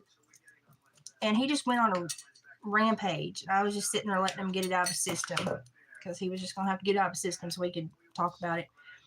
And he just got quite irritated. And I finally just looked at him and said, listen, you don't make good decisions. And I said, you put yourself here. And I said, let's just be honest. I said, if you didn't want to be on parole, you should have cocked that scatter shot a 1/4 inch on back, but you took the chicken shit way out, and here you are. So you're going to have to shut up and deal with me, or you're going back to pokey. And he sat up and I said it in a very snappy way. He sat up and he went, I think I like you. And I was like, oh, crap. Never had a problem out of him, but was quite worried about what he was thinking of when he was around me from that point on. I was like, oh dear. Because you want to have a good rapport with your caseload, but you don't want them to like you, Not like that, And so I was like, oh dear. I never had a problem about him though. And gosh, one of the guys that I did my biggest warrant on ever, it was a 17-page warrant. Literally, when he went sorry, he just, I mean, he put everybody else to shame. He dedicated himself to violating his parole. It was impressive. And I did a 17-page warrant. And buddy, he made me so mad with what he did, his behavior, that I just put it all on him. I was just like, we're going to do a warrant and a half. And I did. And he is now been out for 8 or 9 years, raising his son, who's now a preteen or just a new teen, and is doing phenomenal. And I'm so freaking proud of him. And he contacted me and he's like, thank you. Because I sat and talked with him for a while before I sent him back to prison. I was like, you don't need to be here. Because he had the personality and the skills to not be there. Now he's using them. But he just didn't believe in himself. Yeah, I had somebody that had threatened to kill like 3 officers before me. And he was a murderer. And I was just like, listen, on the weekend I hunt like 400 to 600 pound wild hogs. Don't. We've never had a problem with them either. I think I'm done now. I added more stones on the fox to make it just look better. Look at that. That's a plains fox. It's different than a Appalachian fox. That's pretty. I'm tickled with it. I need to cut these scragglers off at the top. And then I'm just going to stare at it for a little while and see if anything else talks to me. I don't think it will. I think this one's done. I think this one's done. Pretty sure it's done. I'm going to hang it up and look at it. I have glued everything to my fingers. That's horrible. I'm going to hang it up and just look at it for a while and see if it needs something else. And it may, I may look at it and go, okay, well, it needs this or it needs that. And then I may not either.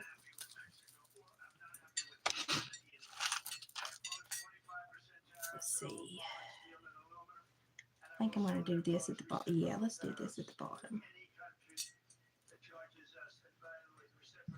I'll do this. I just, I'm trying to make it look finished in my head. Which may not look finished to anybody else, but it's going to look finished in my head.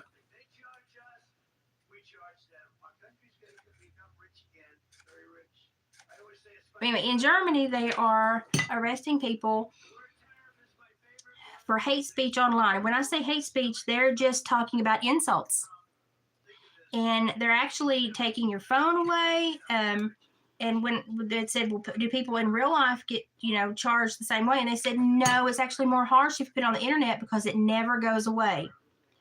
Now, I don't know about y'all, but I'm not terribly worried about somebody that insults me on the internet. I'm more worried about people, that do it in real life maliciously and won't let it go. But in Germany, they'll take your devices away, all your devices, and put you in prison for insults online. And I'm just sitting here going, holy crap. Now, we were headed in that direction because they had a pact. Britain's doing it now, too. They had a pact for basically all countries to start this, thinking that it would make the internet a better place to be. Well, y'all have been part of my channel for a while. What inclination of person trolls my channel and says really horrible things? Because I'm telling you, it's not conservatives. It's not the Bible thumpers. It's not conservatives. It's a very particular type of person that would normally vote skewed left. And I wonder if they are going to just do people that insult their way of life, or if they're going to see the insults that they sling as insults as well. I doubt it. But Germany is full on, and I'm like, Germany, did you not learn anything from the first time y'all did this? The first time y'all did this to, your people, it didn't end well. It ended up in the death of millions of people. Somehow they think they're doing awesome work. It boggles the mind. I don't understand it. But they're doing it in UK too. And I don't, and they're going to try to make it infringe and, extra, they're going to try to make it apply to people in the U.S. because, the web's worldwide and extradite them. But you can't, because that would be infringing your laws on another land and you don't have the right to. So the internet and the internet laws are fixing to change grossly and probably scare the crap out of us. I'm just saying. It's robots. That's great, Margaret. I like the way you think, Margaret. Yeah, there's nothing wrong with country life. Bring back Archie Baker. I'm telling you, yes. People get so offended now, and sometimes when people offend me, I'm like, listen, I give you an A. You had to think about that for a while. I think if we start to keep people from insults, we're gonna basically stop thought, because y'all know some of the best thinkers and some of the best war minds that have saved nations. Those people think in a way that is not sometimes acceptable, but they have saved nations and societies. And I think we're just going to limit people's thought. We're going to limit intelligence. We're going to scale people back where they're not okay with having their own thoughts. Therefore, they don't think. Therefore, they don't question. Therefore, we ruin science. We ruin scientific exploration and research, and we just cripple mankind at all. And it's just like, what in the crap? Colin, you go. You go, Colin. That's wear it with pride. There we go. This is not one, like I said, would appeal to me, but it appealed to somebody. And actually, I like it a lot better than when I started. It's got two weaves on it. It's got a green and a white overlay, more of an abstract with, it's really blinged out and girled out. It's got prisms on it. It's not one of my own natural ones at all, but it will appeal to someone. And I try to make for a little bit of everybody. Colin, also email me so we can, if you still want to get these, we'll get them shipped and all that. Also, look and see if YouTube gave you back the money that you sent to the channel, because they did not send it to me. They said I had an issue with my AdSense and they zeroed out my account. I'm going to try again, y'all. And I'm putting screenshots up so y'all can see what I'm going through. I'm going to try again. But I tell them that if they kept the super chats, because I was monetized, they said there was not a problem. They allowed people to send money to the channel. And y'all thought you were sending it to the channel, to the creator, to be sent to North Carolina. And I told them that was theft by deception if they kept the money. So check and see if they give you back your money, because that really bothers me. No one do super, if they give me back the capacity to take them, don't do super chats or anything, or coffees, or don't do that. I'd rather just watch the videos. And if you want something, purchase something, because I don't want YouTube to have the money. It needs to go where it can be used. Yeah, there'll be no creativity. If you take away the part of the brain that insults people, that's a very creative part of the brain. We need that.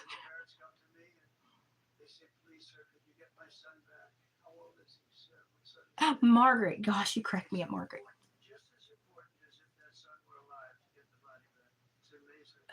Colin, you cracked me up. Yeah, and if you're not in a place where you want to, just let me know. Just email me. When I have to get the willow, dry the willow, and then weave, it takes a while. So here's this one. It's got a lot of extra on it. It'll be for somebody that's very extra, but I like it way more than I thought I would when I started it. It did not call to me when I started it. Now I'm like, okay, I can tolerate that.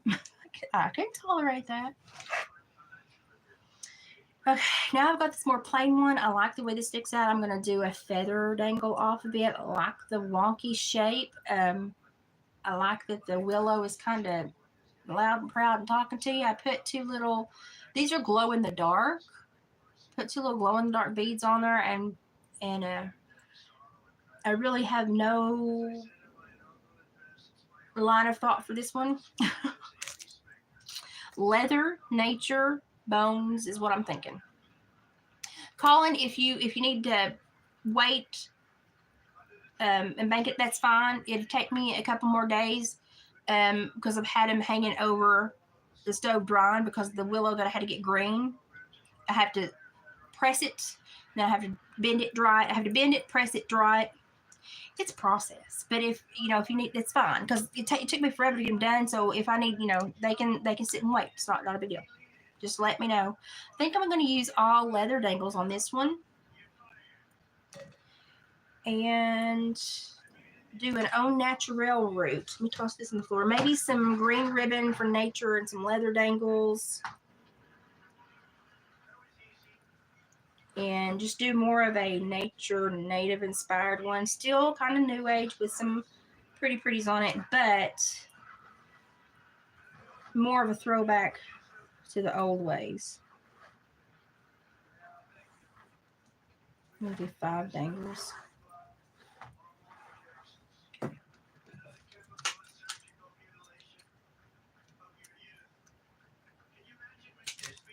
This winter's been really hard to harvest willow. It's a good time to harvest it because the sap's down, but it's been really hard to harvest it because of the flipping weather. It's been so wet here, so wet. Now I want to find my center gravity point. It's going to be right there. So the middle down here is going to be right here. Balance is everything. Balance is everything in a dreamcatcher.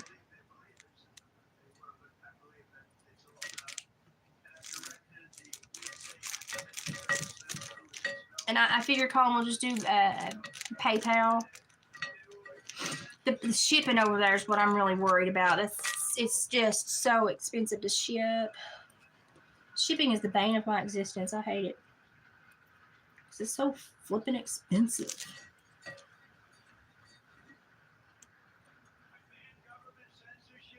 I'm going to tie these leather dangles on here real quick, and then we'll move to the feathers. Now, these leather dangles that I'm putting on are just going to be leather dangles. They're not going to have feathers on them. They're just going to be leather.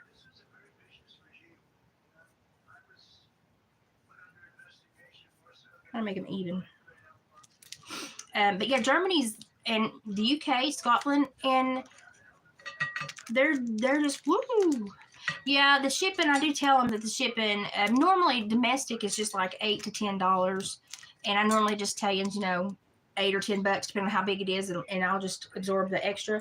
But we're going to be going to Scotland, so I'm terrified of it. I'm like, oh God, what's it going to be?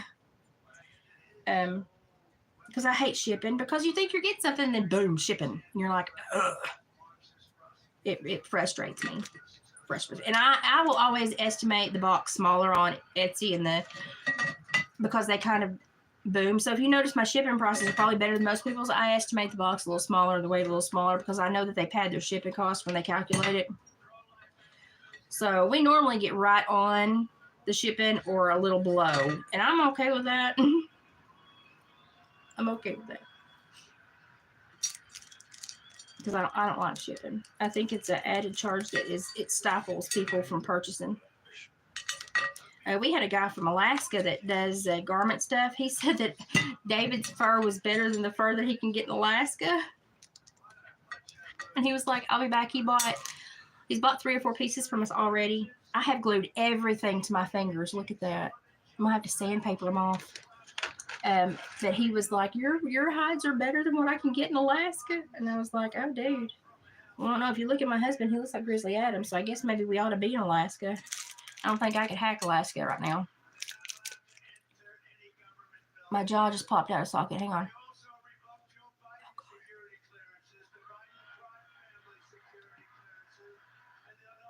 There it popped back in.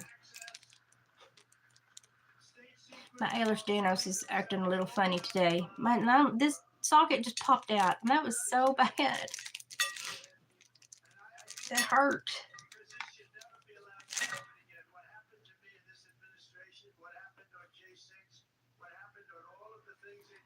Listen.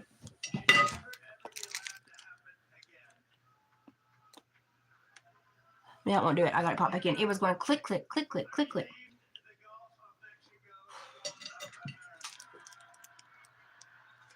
And, I think I have my health in a better spot, and then I have crap like that happen, and I'm like, ow.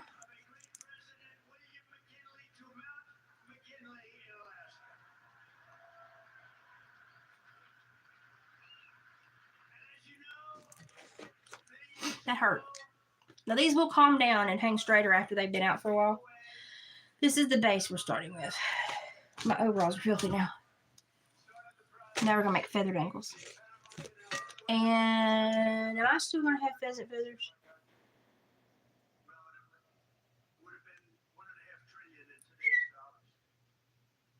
Am I still going to be able to get pheasant feathers? I don't know. I need to go out there and see. That's up to you. Yeah, I just need to get out there. The weather's been so here, there, and yonder. I've not gone out there. I may put some pheasant feathers on this one as well if I can get them harvested. Man, my jaw. I really like this green. I know I'm crazy for it, but I really like this green. I may put some green on this. It kind of offsets the gray a little bit. That was my jaw hurt. That hurt. I may hold off on that until I make sure, but I like that green. No, I don't know if I'm strong or just got so used to it.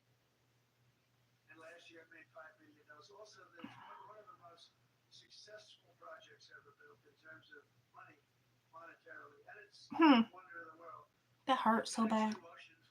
It'll be okay. Now, should I put a little jaw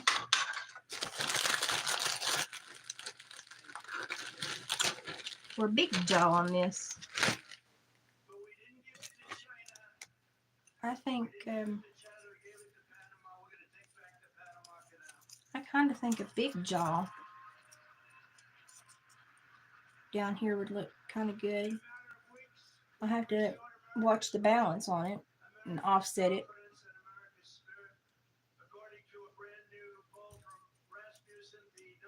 I think that would be pretty. And leather tied on. Oh no, what do y'all think? You think the big jaw would be better or the little jaw?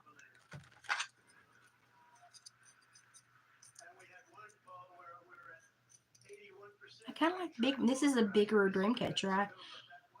It's a little bigger than average. I kind of like the big one. Do y'all like the big one?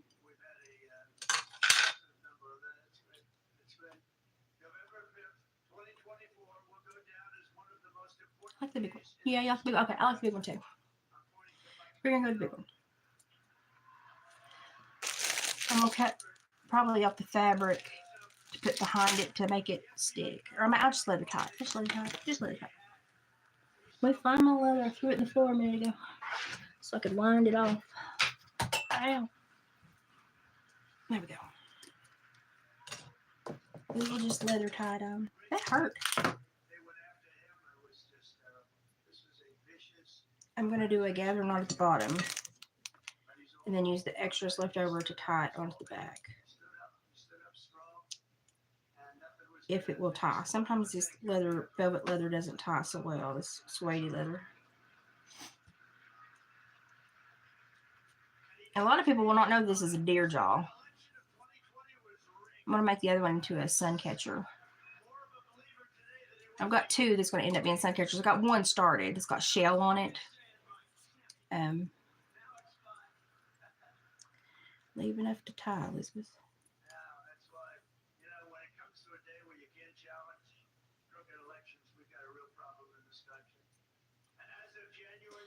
Pull. Pull. Tie.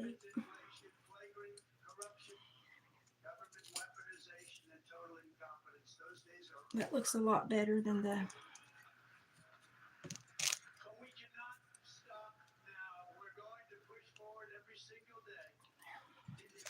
It looks better than just having a random string.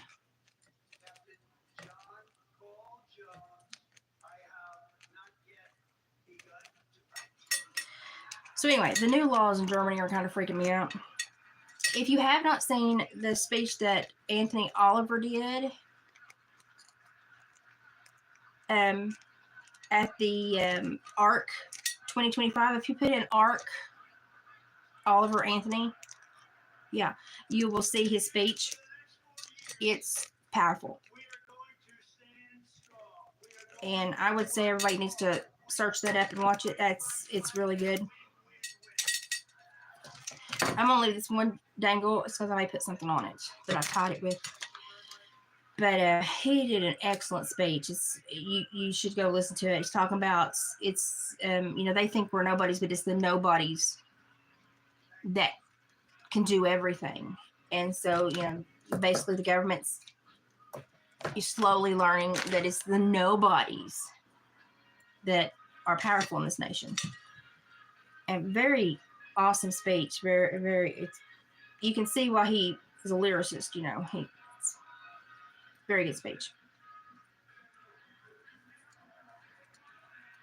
And I'm going to try to find that study that I talked about last night too, and share that with you. And should have looked for it last night,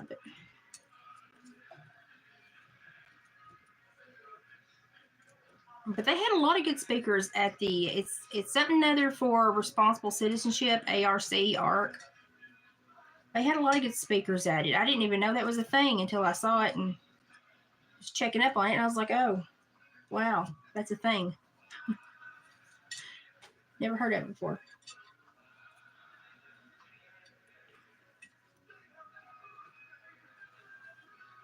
I'm doing a gathering knot down here. Let me get it on this jaw. I'm going to take it around the back of it. And I'll have to creatively hide some of the tie-ins, and that's okay. But I have to brace it because it's just too heavy to knot.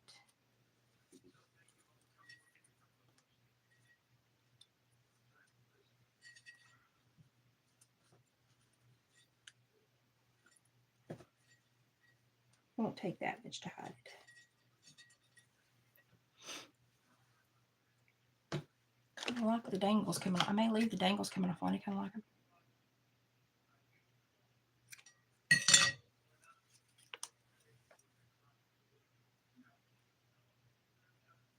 Okay, so I want those to do in a line, so I'm going to have to hang something over here heavy to keep my balance.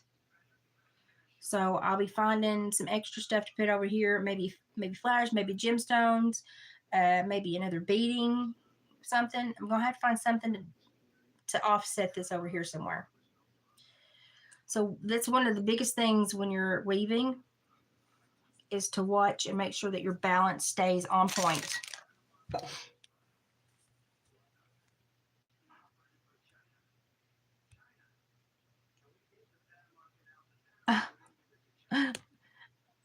I don't even know how to pronounce that. Van Denberg. That's probably sounds much better than not an Appalachia speech. Thank you. That was very sweet of you. I appreciate that.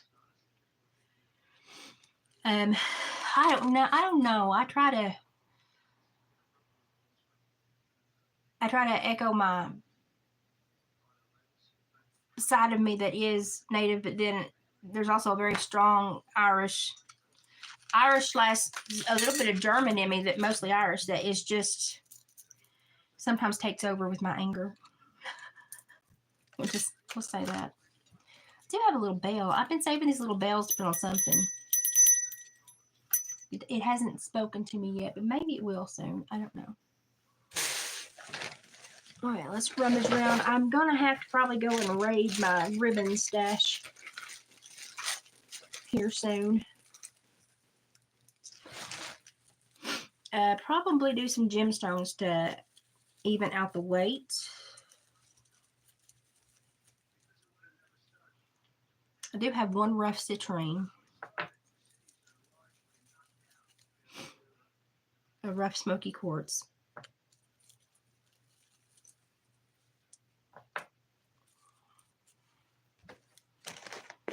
And that may help a little bit. I don't know. We'll see.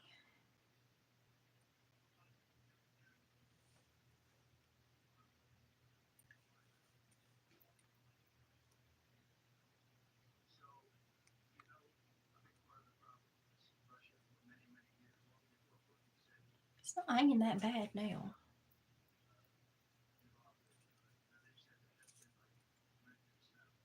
It may be okay. We can actually tip it that way a little bit more. Let's put this on the bone. Now I'm going to do with glue, hot glue right now, but I'm going to go back and put either E6000 or another jewelry glue to make a stronger hold. Don't run away from me. In between all these. So I use a like triplicate bond of glue when gluing these onto the dream catchers. I use 2 to 3 at least. so that they stay. I don't want them to fall off. But if they do, it's an easy fix. Just pop them back on and glue them. That's what, when I ship them, that's my one fear is. So I normally take a picture of them before I ship them to you, so if something pops off, you can see where I put it. So I'll go back after this dries and go back with E6000 around and in between. And I think I'm going to put a little piece on there just to put some color in there. We're on the same wavelength, OT, that's it. That's true. I like that. I like what you're putting down today.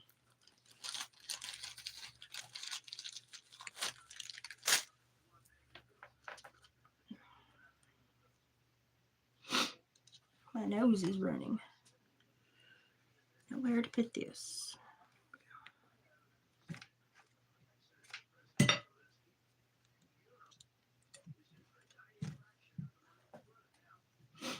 Put some down here. You can turn that, Dave. You can push whatever you want to. It's just been playing for like ever since I've been on live. It's just been going through stuff. I like that. Okay, that's pretty. I like these. Let's see if it still hangs good. Oh yeah. I like those. And I could even take markers and paint symbols on those, which I might. We'll see. I might do that. I might. Let's see what. I've got some braided jute with leaves that I may put in this because I want this one to be more natural.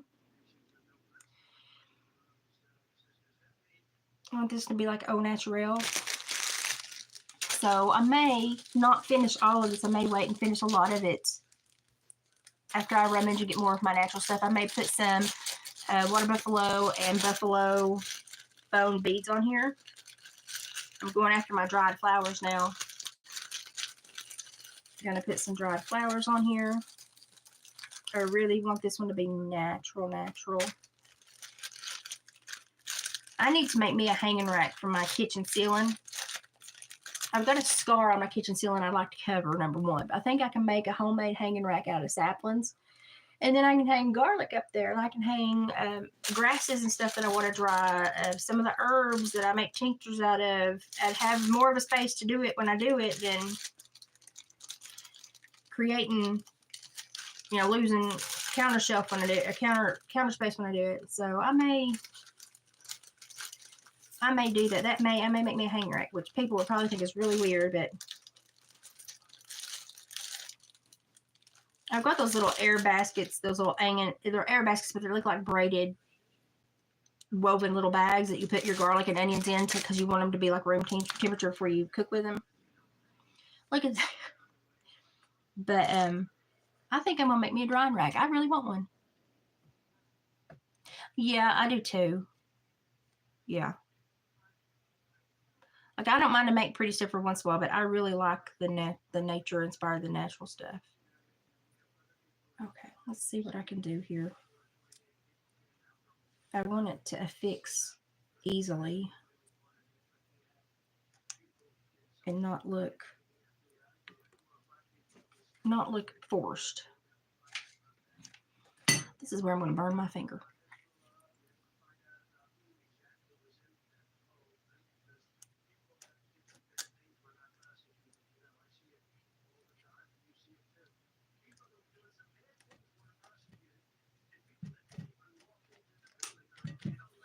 I'm going to layer these so that it mutes the loud colors, but you can still see them. But I don't want them to like stand out horribly. So I'm going to lay the blue down first. I'm going to go with the pink, and then I'm going to get my grasses and start putting my grasses on. I'm going to cut the stems off the grasses so that it's more bushy on top. You don't see all the stem work.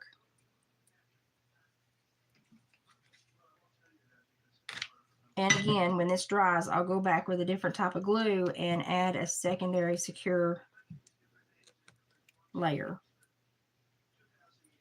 And I'll probably put either a gemstone or something over the top.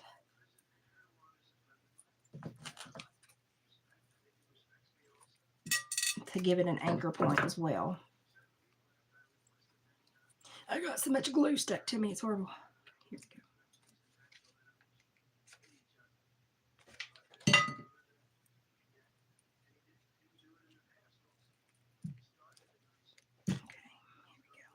Ow, don't touch it. It's hot. Okay, let's see here. I will be going back and layering glue through here so it sticks better. But we're doing what we can right now. That was hot. Okay, I'm going to take a little piece of leather and go around that.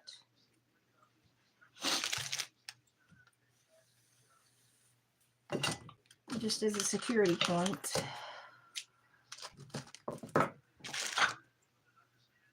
Wait, hang on. I'll use that. Don't worry, I'm not going to waste it.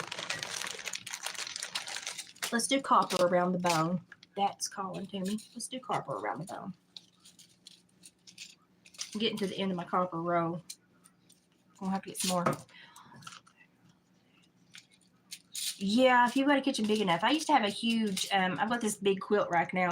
I used to have a huge wreath behind me. And I think people got more attached to that wreath than they were attached to me. I always got so many remarks on how much they loved my wreath.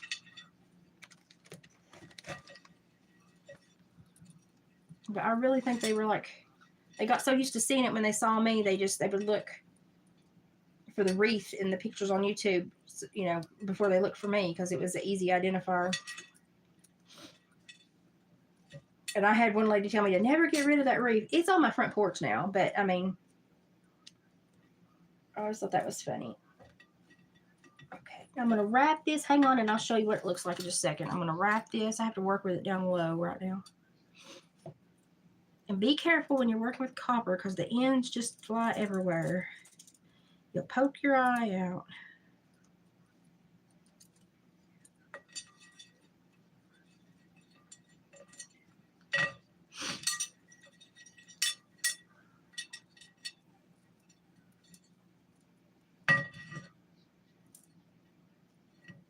Trying to make it go under all the flowers on the back.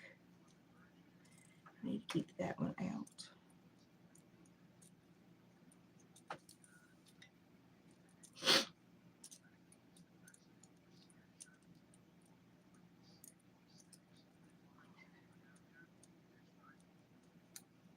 Okay, that's the last round.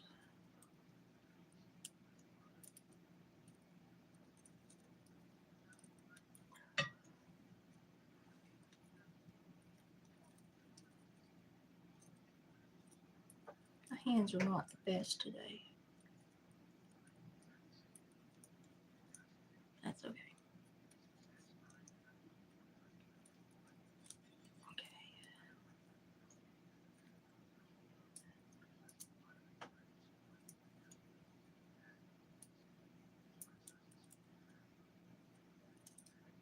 Where am I going?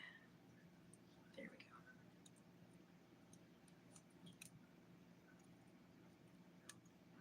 go. Okay, here we go. Got it. Got attached. I'm wrapping it now. Braid it. I'm going to wrap it around underneath the bone and glue it to hold it, so that hopefully it won't pop out and hurt anybody.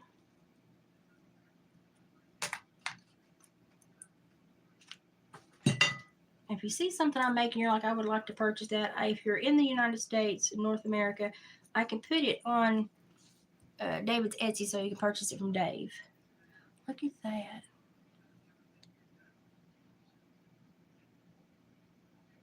That's pretty. I really like this. Okay, so this is where we're going. This is where we're starting. Gonna do some feathers. I've moved my dangles as I've made more in certain places, but I'm going to do another center feather dangle right here.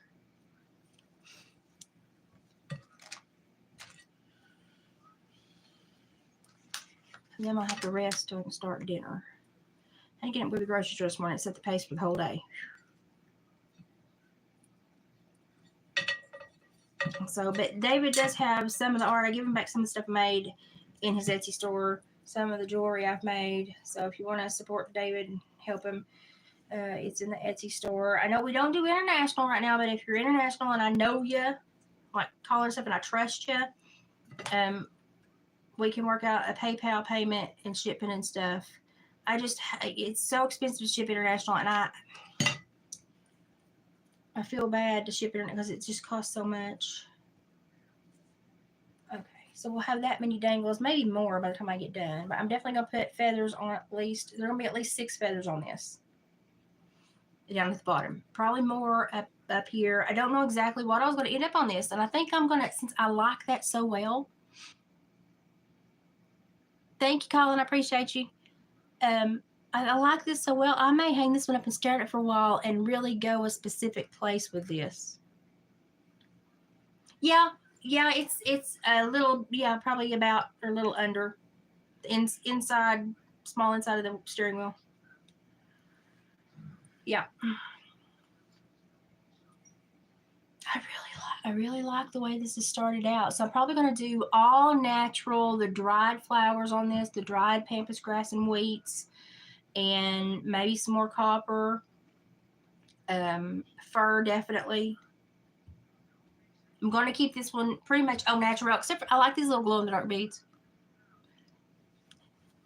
I just like them, so I'm going to leave those on there. Yeah, I know. I sometimes, like the fox wreath that we made last night, I'd hang on to some pieces of that for over a year, and I've just been thinking.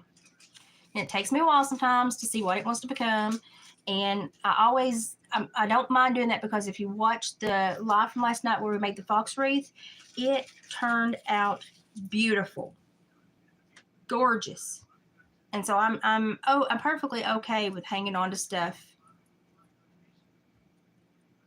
until I know what it wants to become. I don't mind doing that at all.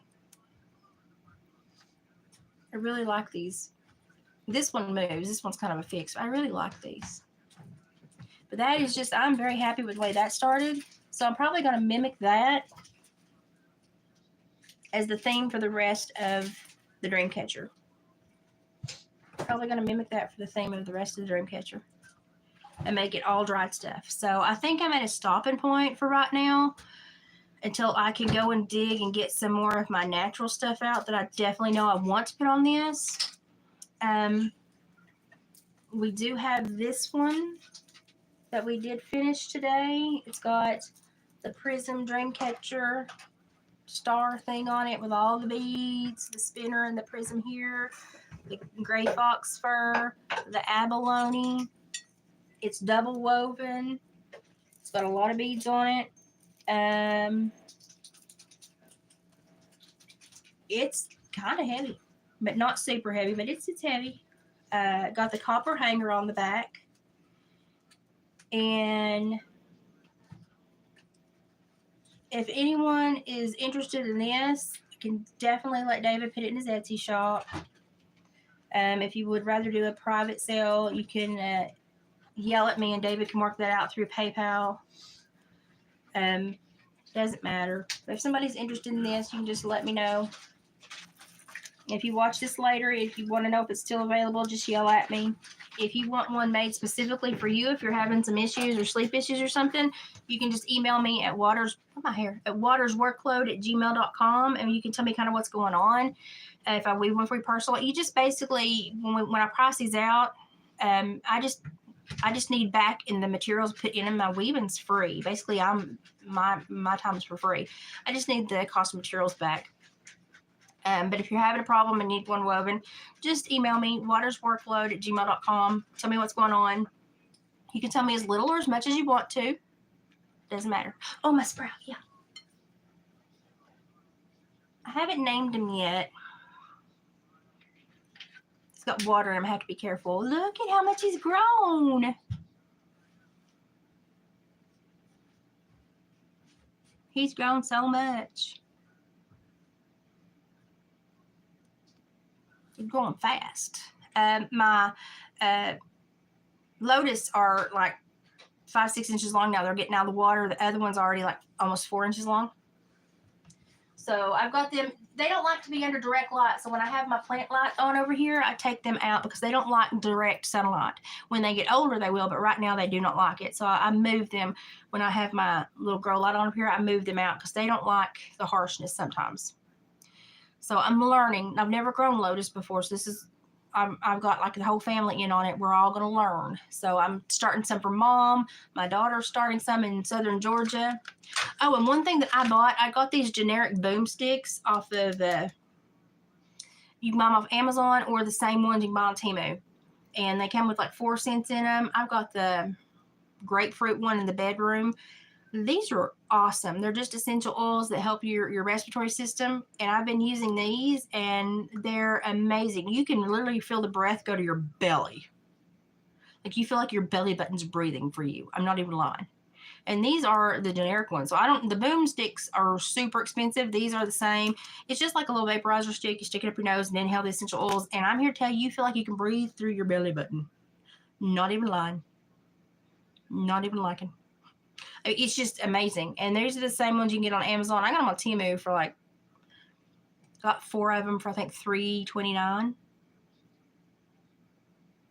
If you want to wait for them to come in, you can buy them from Temu, or you can get them from a local warehouse, or you can get them from Amazon. Amazon's more expensive. Yeah, they're like Vicks Vapor Rub, only they've got the essential oils instead of just the petroleum jelly and the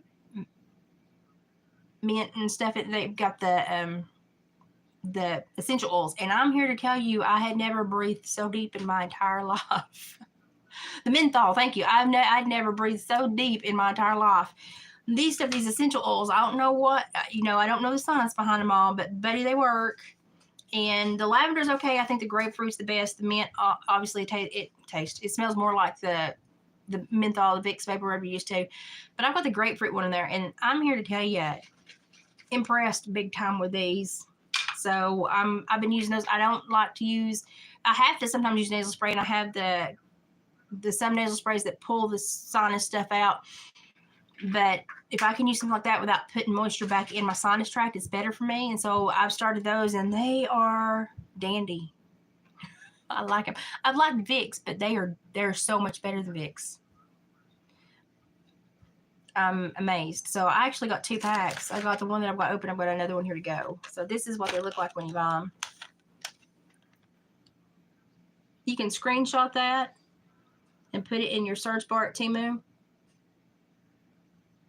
You find it. Let's see, they're called nasal sticks. It says experience breathing like never before. Yeah, buddy. But you can screenshot that and put it in your Temu search bar, or just search boomstick or nasal sticks. It's amazing. Absolutely amazing. I do a lot of picture searches on Temu when I'm trying to find the same thing on Temu, the same object. Like I bought a little walker for the twins to use that was going to be like $40, $50 on Amazon. The same walker was $21 on Temu. The exact same thing. So I shop around and I do web searches to find the cheapest shopping link, and I buy the one I'm comfortable with. I think Temu is now charging some shipping. I don't mind paying some shipping. The local warehouses, I don't like for each item, so I'm anxious to see how that works out. But if I need something quick, I don't mind to pay a little bit of shipping.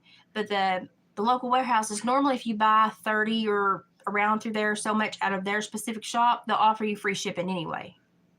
So that's something to remember. You can always contact the seller and say, do you have a limit for free shipping from your shop? And normally they do. But I know that Temu is no longer like free shipping, and they're going to be charging for and they've been sending a lot of stuff by sea lately, but they're going to be charging for the shipping. Now, I've not ordered anything. I'm still getting stuff that I ordered around Thanksgiving, 1st of December, that had been lost and traveling the globe for a while.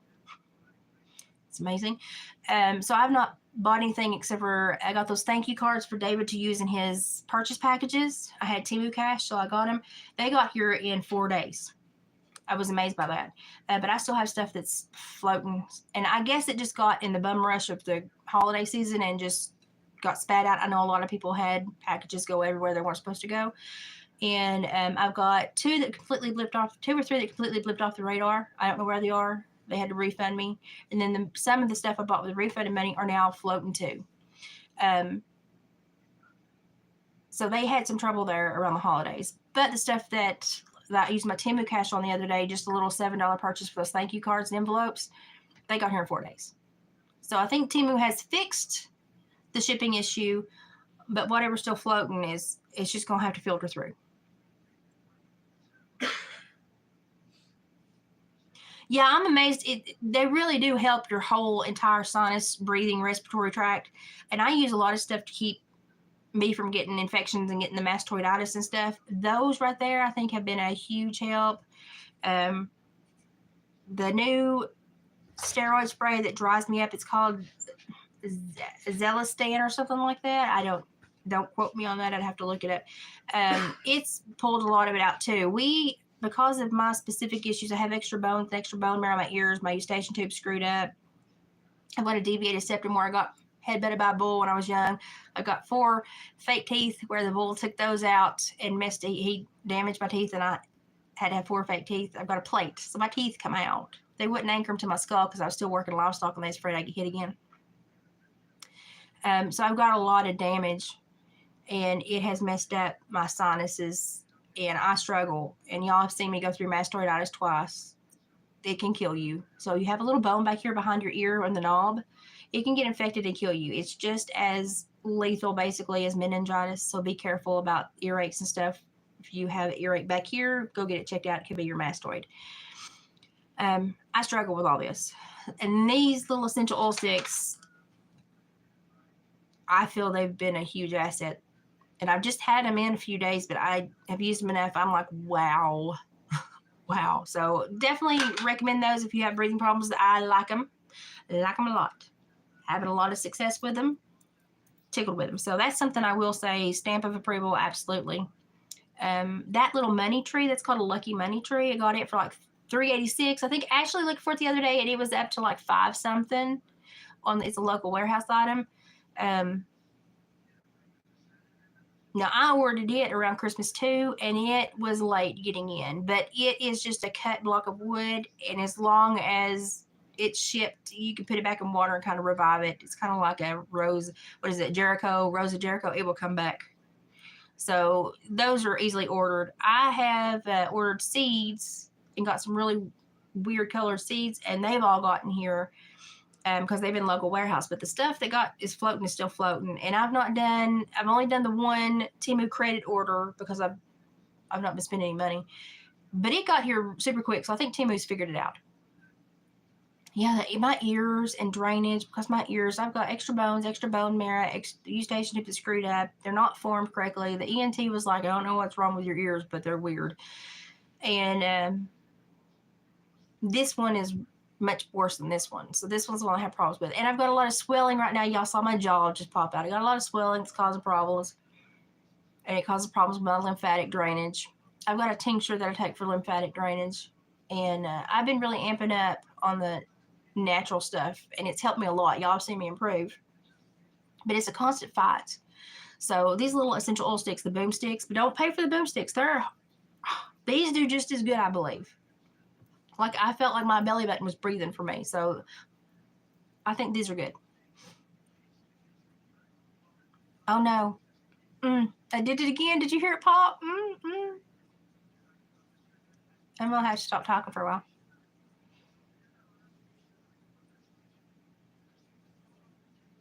Yeah, I think it'll grow into quite a little. I'll probably have to pot it at some point.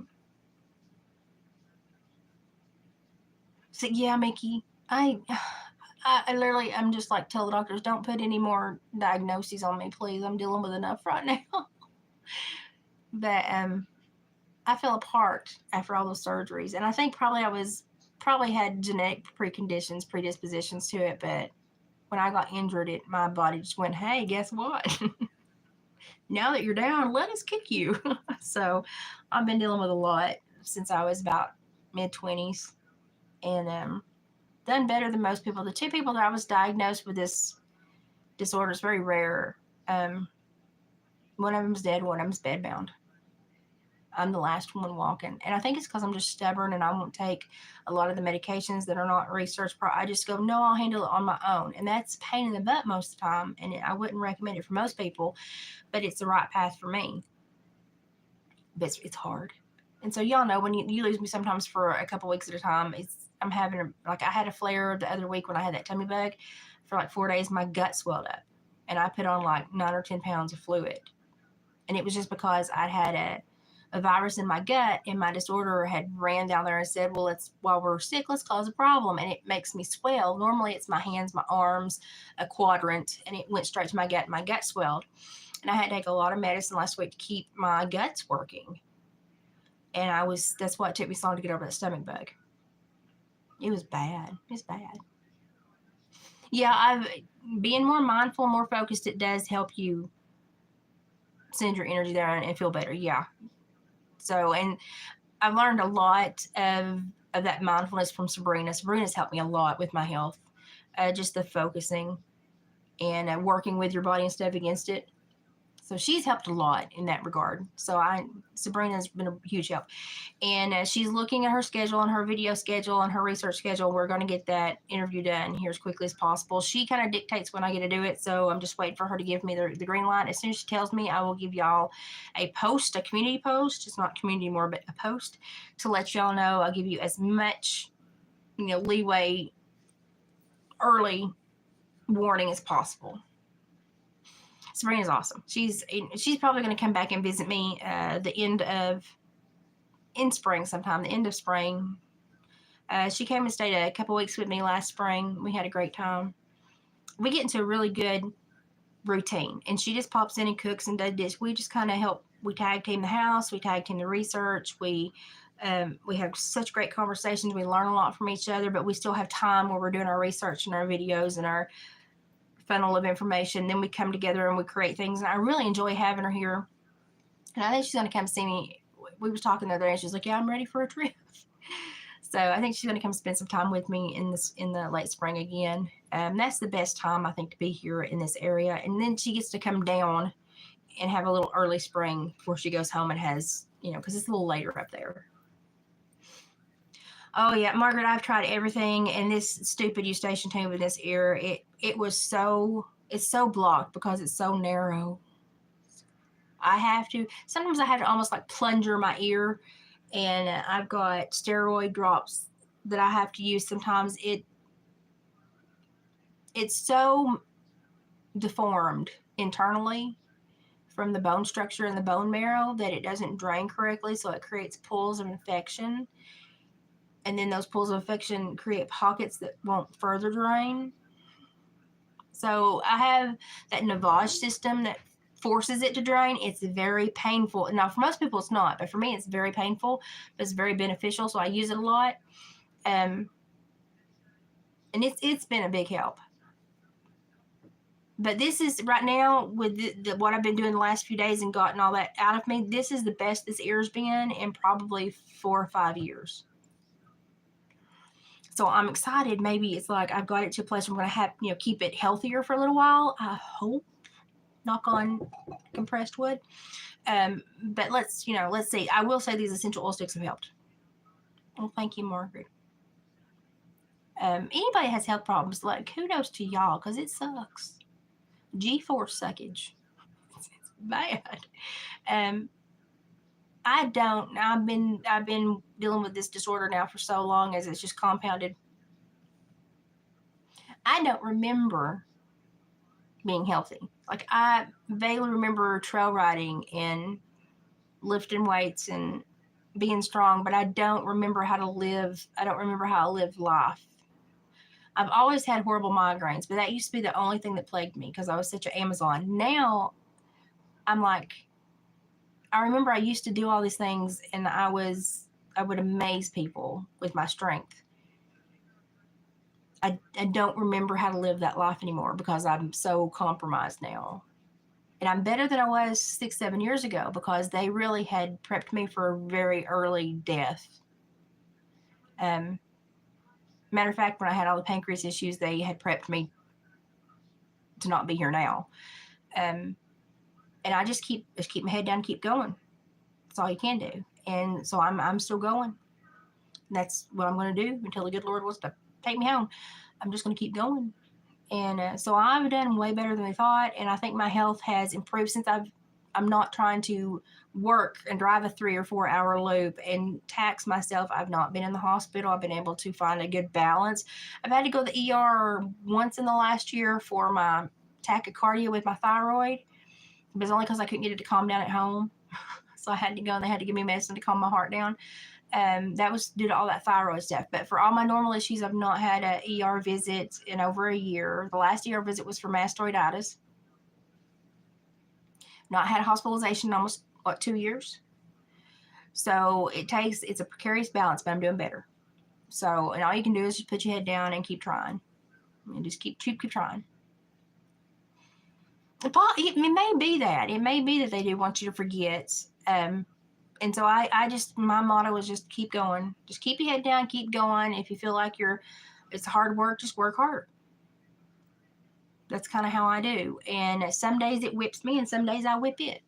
And it's a balance, and I'm okay with that. But I will say Sabrina's helped me a lot with the mindfulness, the mentality of working with your body. She's just been a huge help, understanding some of the free radicals and energetic things you deal with, and understanding that we don't know everything that taxes our bodies. We just don't. We don't know what they got going on, So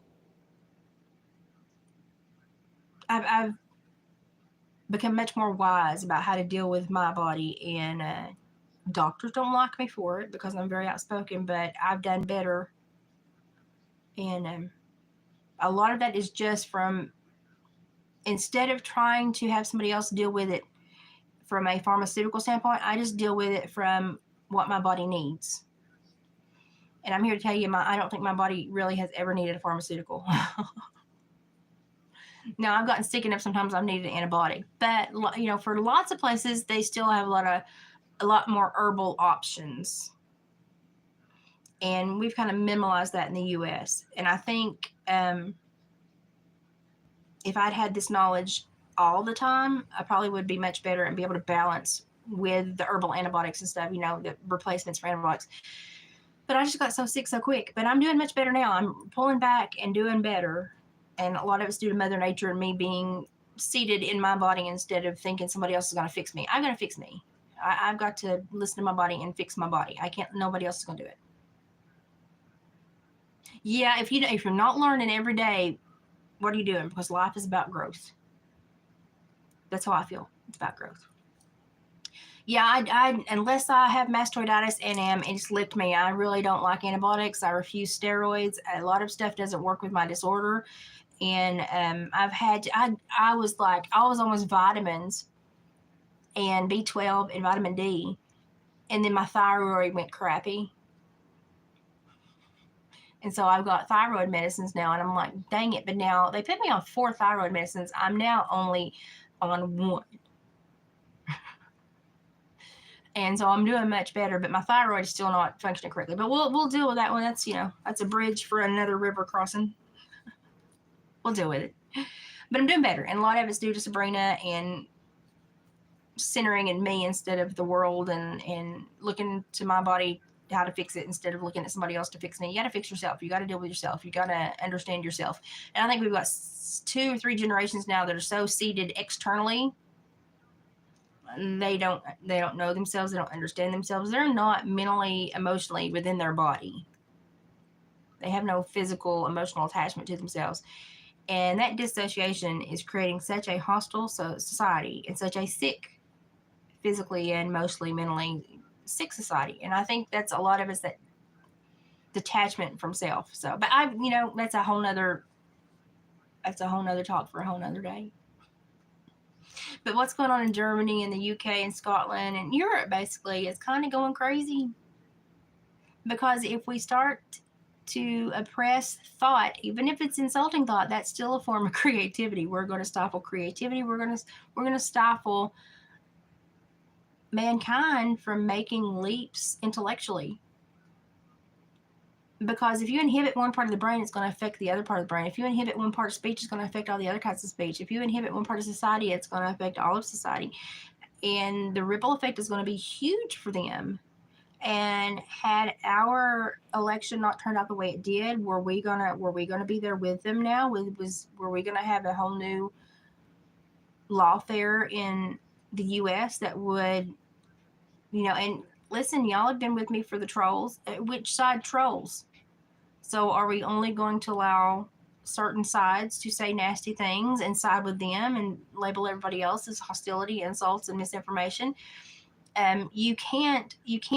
You need, like when I worked in the criminal justice system, you have to punish on action and victim status. If you start to punish and issue punishments on what you think someone's capable of, you can imagine anyone to be capable of anything. You will create your own monsters so that you can vanquish them. And you become very comfortable in doing so. And we will never have a true monster to be slayed in this country. Everyone will become a monster because they'll be looking for a monster so that they can deem themselves the just. And so everyone's going to be a monster. Everyone's going to have an ego problem. Everyone's going to have a hero complex. And we're going to break society. We're not going to be a group of people anymore. We're going to be individuals that are so terrified to interconnect that we have no connection with each other. And that detachment creates a whole lot of mental health and emotional issues and physical issues because being isolated can wear on your health. So it's just strange what they're trying to project. And we need to come together as communities now more than ever because they're really trying to kill the interconnectedness of mankind.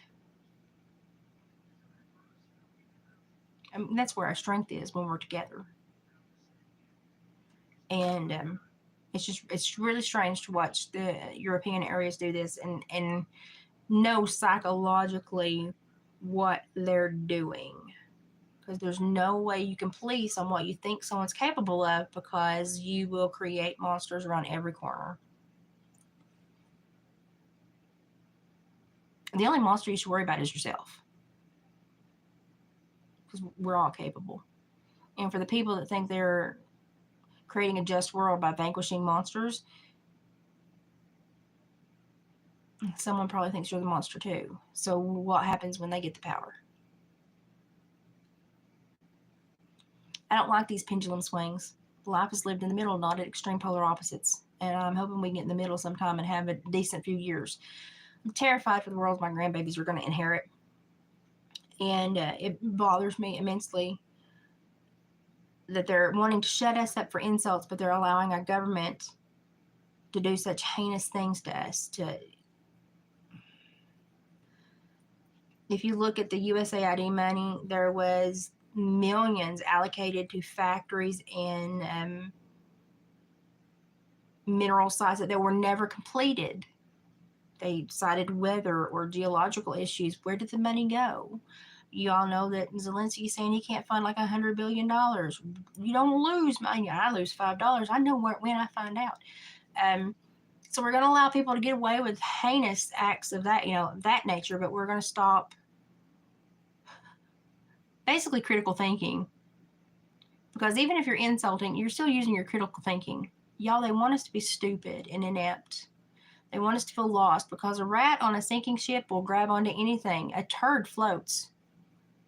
How many people have grabbed onto turds lately and saw them as their only salvation? I mean, they grabbed onto something rotten and nasty, and they see it as salvation because on a sinking ship, everything that floats looks like a salvation option. We have to be so much more careful about who we cling to and what we cling to. I know, and I'm not completely I'm not okay with the AI Neuralink crap. I think that we definitely needed an audit because we found a lot of waste. I'm not completely comfortable with the AI interjection into this government. I'm not okay with some of the money they're funneling. We're not funneling. Some of the money they're applying toward the AI research. I'm not okay with that. And so I don't like every politician. I don't agree with every I'm going to find something wrong with every politician because at the end of the day, every politician at some point wants power, and I don't like people who want power. I just inherently don't like them. So I don't care what side they're on. I think all politicians are a bit I'm trying to get the people in office that I have more in common with, but I'm still concerned. And stuff needs to happen. It's happening. We definitely need to audit the government. We definitely need to reduce wasteful spending. We definitely need to look at people that are breaking the law in order to financially bolster their own households while they're using information they shouldn't be using. But we don't need to turn vindictive and make it fun to do this. So otherwise it'd be really fun when the pendulum swings back. And I'm just like, okay, there should be just like a set. We need an audit, but we don't need emotions in with it. And I think Elon Musk has done great things, but I don't think everything he does is great. And I'm going to stand by that one. So it's, yeah, they do. They need to stop that, Mickey. And we know about it now, and they still not. So, but if you haven't watched the interview that Jillian Michaels did about 7 to 10 days ago with the PhD, the woman PhD, go back. It's on Jillian Michaels' channel. It's Jillian, Jillian Michaels, and watch it. Jillian Michaels has grown a lot in the last 10 years, and you will understand more about that than you ever have. It's the most easily digestible. It's the most information composted in the most easily digestible form I've ever seen in 5 years. Yeah. Go watch it. Like, if you want to know what it was, what happened, and this lady knows all the government statements, like made a statement that it was basically gene therapy. And our bad you caught us. But they're not pushing that in the media. Why? What else? It just kind of makes you understand how far advanced they are and what's the punches that have probably been pulled we don't know anything about. And like, we went through the breeding of livestock, and that's a 12,000-year-old, gene modification, even just from the choices men made 12,000 years ago. It's a 12,000-year-old process of gene modification, genetic modification, because we're choosing the genes we want to see present. And I told you, we've screwed everything up that we've touched by implementing these breeding programs and trying to focus on certain things. We haven't understood the ripple effect the whole body will have. Now, we know it's now so much worse, most likely in us. It's my opinion that it is. And I would have a concern that there's stuff going on that we have no idea about that is leading to a lot of the autoimmune issues that we see now. And I speak from a very personal standpoint on that. And that's why I correlated the livestock breeding and the domestic animal breeding. And I was like, now put it in another bubble. Now add what we know is being used that we didn't think was, not everybody thought was being used. Now, where do you think we're, how long we've been under this, and where you think we're going, and how screwed up do you think we are? It kind of opens your eyes. And so that's, you kind of have to talk in code on this place, but y'all get what I'm saying. So you might want to go back and watch that live stream. We roll our britches up and wade in every once in a while. I try to do it in easily digestible tidbits and in a way that is you can understand and not get freaked out about it. But that Jillian Michaels interview, you need to go and watch it. She interviewed that lady, and it's amazing. I'm like, yeah, all the information that I've been screaming, yeah. And some of the stuff she said was new to me, and it was very enlightening. So go watch that if you've got a few minutes. You can put it on 2 times the speed and get through it pretty quick. Get the pauses and stuff chewed up. But it's good. Y'all need to go. It's a good one. It's a good one. We need to look at the way these latest events, especially the Vegas Cybertruck thing. Now they found letters in his vehicle, though he was supposed to be burnt to a crisp. Y'all, do you know how much flame, how much of a hot temperature it takes to consume the body to make it unidentifiable? It takes a long, if you go read about people that want to be cremated. Go read about how long it takes to consume the body with that maintained fire. Now, there's no way in a blast that didn't burn all that long, there's no way that he was chewed up that much, but they found his passport, letters, his phone was okay. If there was enough sustained heat to make him unidentifiable, everything else should have been incinerated because it would go first before the body. No way. And they keep coming up saying, and then within 24 hours, they keep coming up saying, we've got new evidence. Oh, we found this too. No, you didn't. And then they keep saying, like when the one guy that bombed, was it New Orleans, or that did this thing in New Orleans, not the one guy that did the thing in New Orleans. Within 24 hours, they were letting people in his home, media in his home. The amount of stuff in his home would have taken months for police to process and put up for investigative purposes. You would have let anyone in that crime scene for at least weeks, because it would have to have been meticulously processed and logged. So I was like rolling my eyes big on that day after that. So there's a lot of stuff, I'm sitting here, and maybe I'm more inclined to notice it because I worked in that field for a while, but I'm sitting here going, can people not understand that that's not legit? But then again, I think that they have bred stupidity into such an uproar that a lot of people don't understand. A lot of people don't understand. So we're there with society. We're there. So we got a lot of work to do. And the only person you can change is yourself. If we all change ourselves, maybe other people will be inclined to change themselves and we'll work to a better place. But the best way to change yourself is to be super, super educated about everything you don't understand or you don't like. Understand it. And you don't have to like it to understand it. But then you'll know if you really don't like it or if you just had an aversion. You need to be educated enough to know. And then you can talk to someone else and have a good discussion about why you have that stance rather than just have an emotional outburst. And we just need to become very knowledgeable, especially on our beliefs. So, because we just turned into primates lately on beliefs. We just throw our arms up and gesticulate like a big old ape, and that's not a discussion. So, thinking is hard. A lot of people don't do it anymore. Don't do it at all. So we've got a lot of work to do. Anyway, that's something that concerns me. Normally if I start out with a craft and go to here, they don't catch it. So I talk. We have tidbits of information at the end. So, okay, I'm going to shut up now. I have kept this going for too long. I'm going to finish this later, but I'm really going to put a lot of heart into this one because I really like that. I really think that's going to be something. This is going to be one that I'm like, wow. I don't know where that came from, but I love it. So I'm going to work on this one slowly. I will let you know when it's done. This one, unless somebody emails me today, I'll probably let David list it. May do a local first and then see if somebody wants to buy it on Etsy. I don't know. If you're interested, email me or put a comment somewhere. Let me know. And we'll see where I go from here. I'm going to have to clean this stuff up because I've got physical therapy and stuff here, and my nurses and stuff come here. I'm going to clean up my kitchen this evening.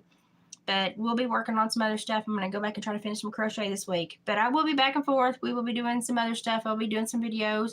David hopefully is going to get a whole week of work. So you probably won't get any Trapper Dave stuff until a week or so at least. You may get some fur shed stuff. That may be it. He's in the middle of, he's just going everywhere right now trying to learn the Etsy and get stuff done, try to get ahead on the fleshing to be prepared for the spring and summer tanning. He's just doing a lot. So he'll get to you as soon as he can. Until then, I'm just going to hijack and keep his company until we get some more Trapper Dave stuff. So as always, share the Etsy store, Hillbilly Heart Decor, and go have a look, see if there's something there you want. Really good prices on fur. He's got the best prices on fur I've ever seen. We live simple. We don't need to make a lot of money. We just like to share our lifestyle and reach out and connect with other people that enjoy it too. So Hillbilly Heart Decor, and you can follow Dave at Trapper Dave Waters. You can get me on TikTok at Hillbilly Heart now. I'm going to keep up with that. And there may be such a thing as I branch out to Odyssey really soon to join Sabrina. So we'll see. Sabrina Wallace interview coming up. As soon as she gives me the date, I'll let you know. A lot of stuff coming in the pipeline. Maybe I won't get sick. We both had the stomach bug. Maybe I won't get sick and we'll get everything chewed up and done. So a lot of stuff coming up. Hang on. Keep an eye on the channel and we'll get through everything. Weather should be good this week. I should have a good week. So I will see y'all in a day or two and we'll see what we get into next. Never know with me. Okay, y'all have a great day. Thanks for joining me. Love you. Bye, guys. Makes me miss my dog when I say that.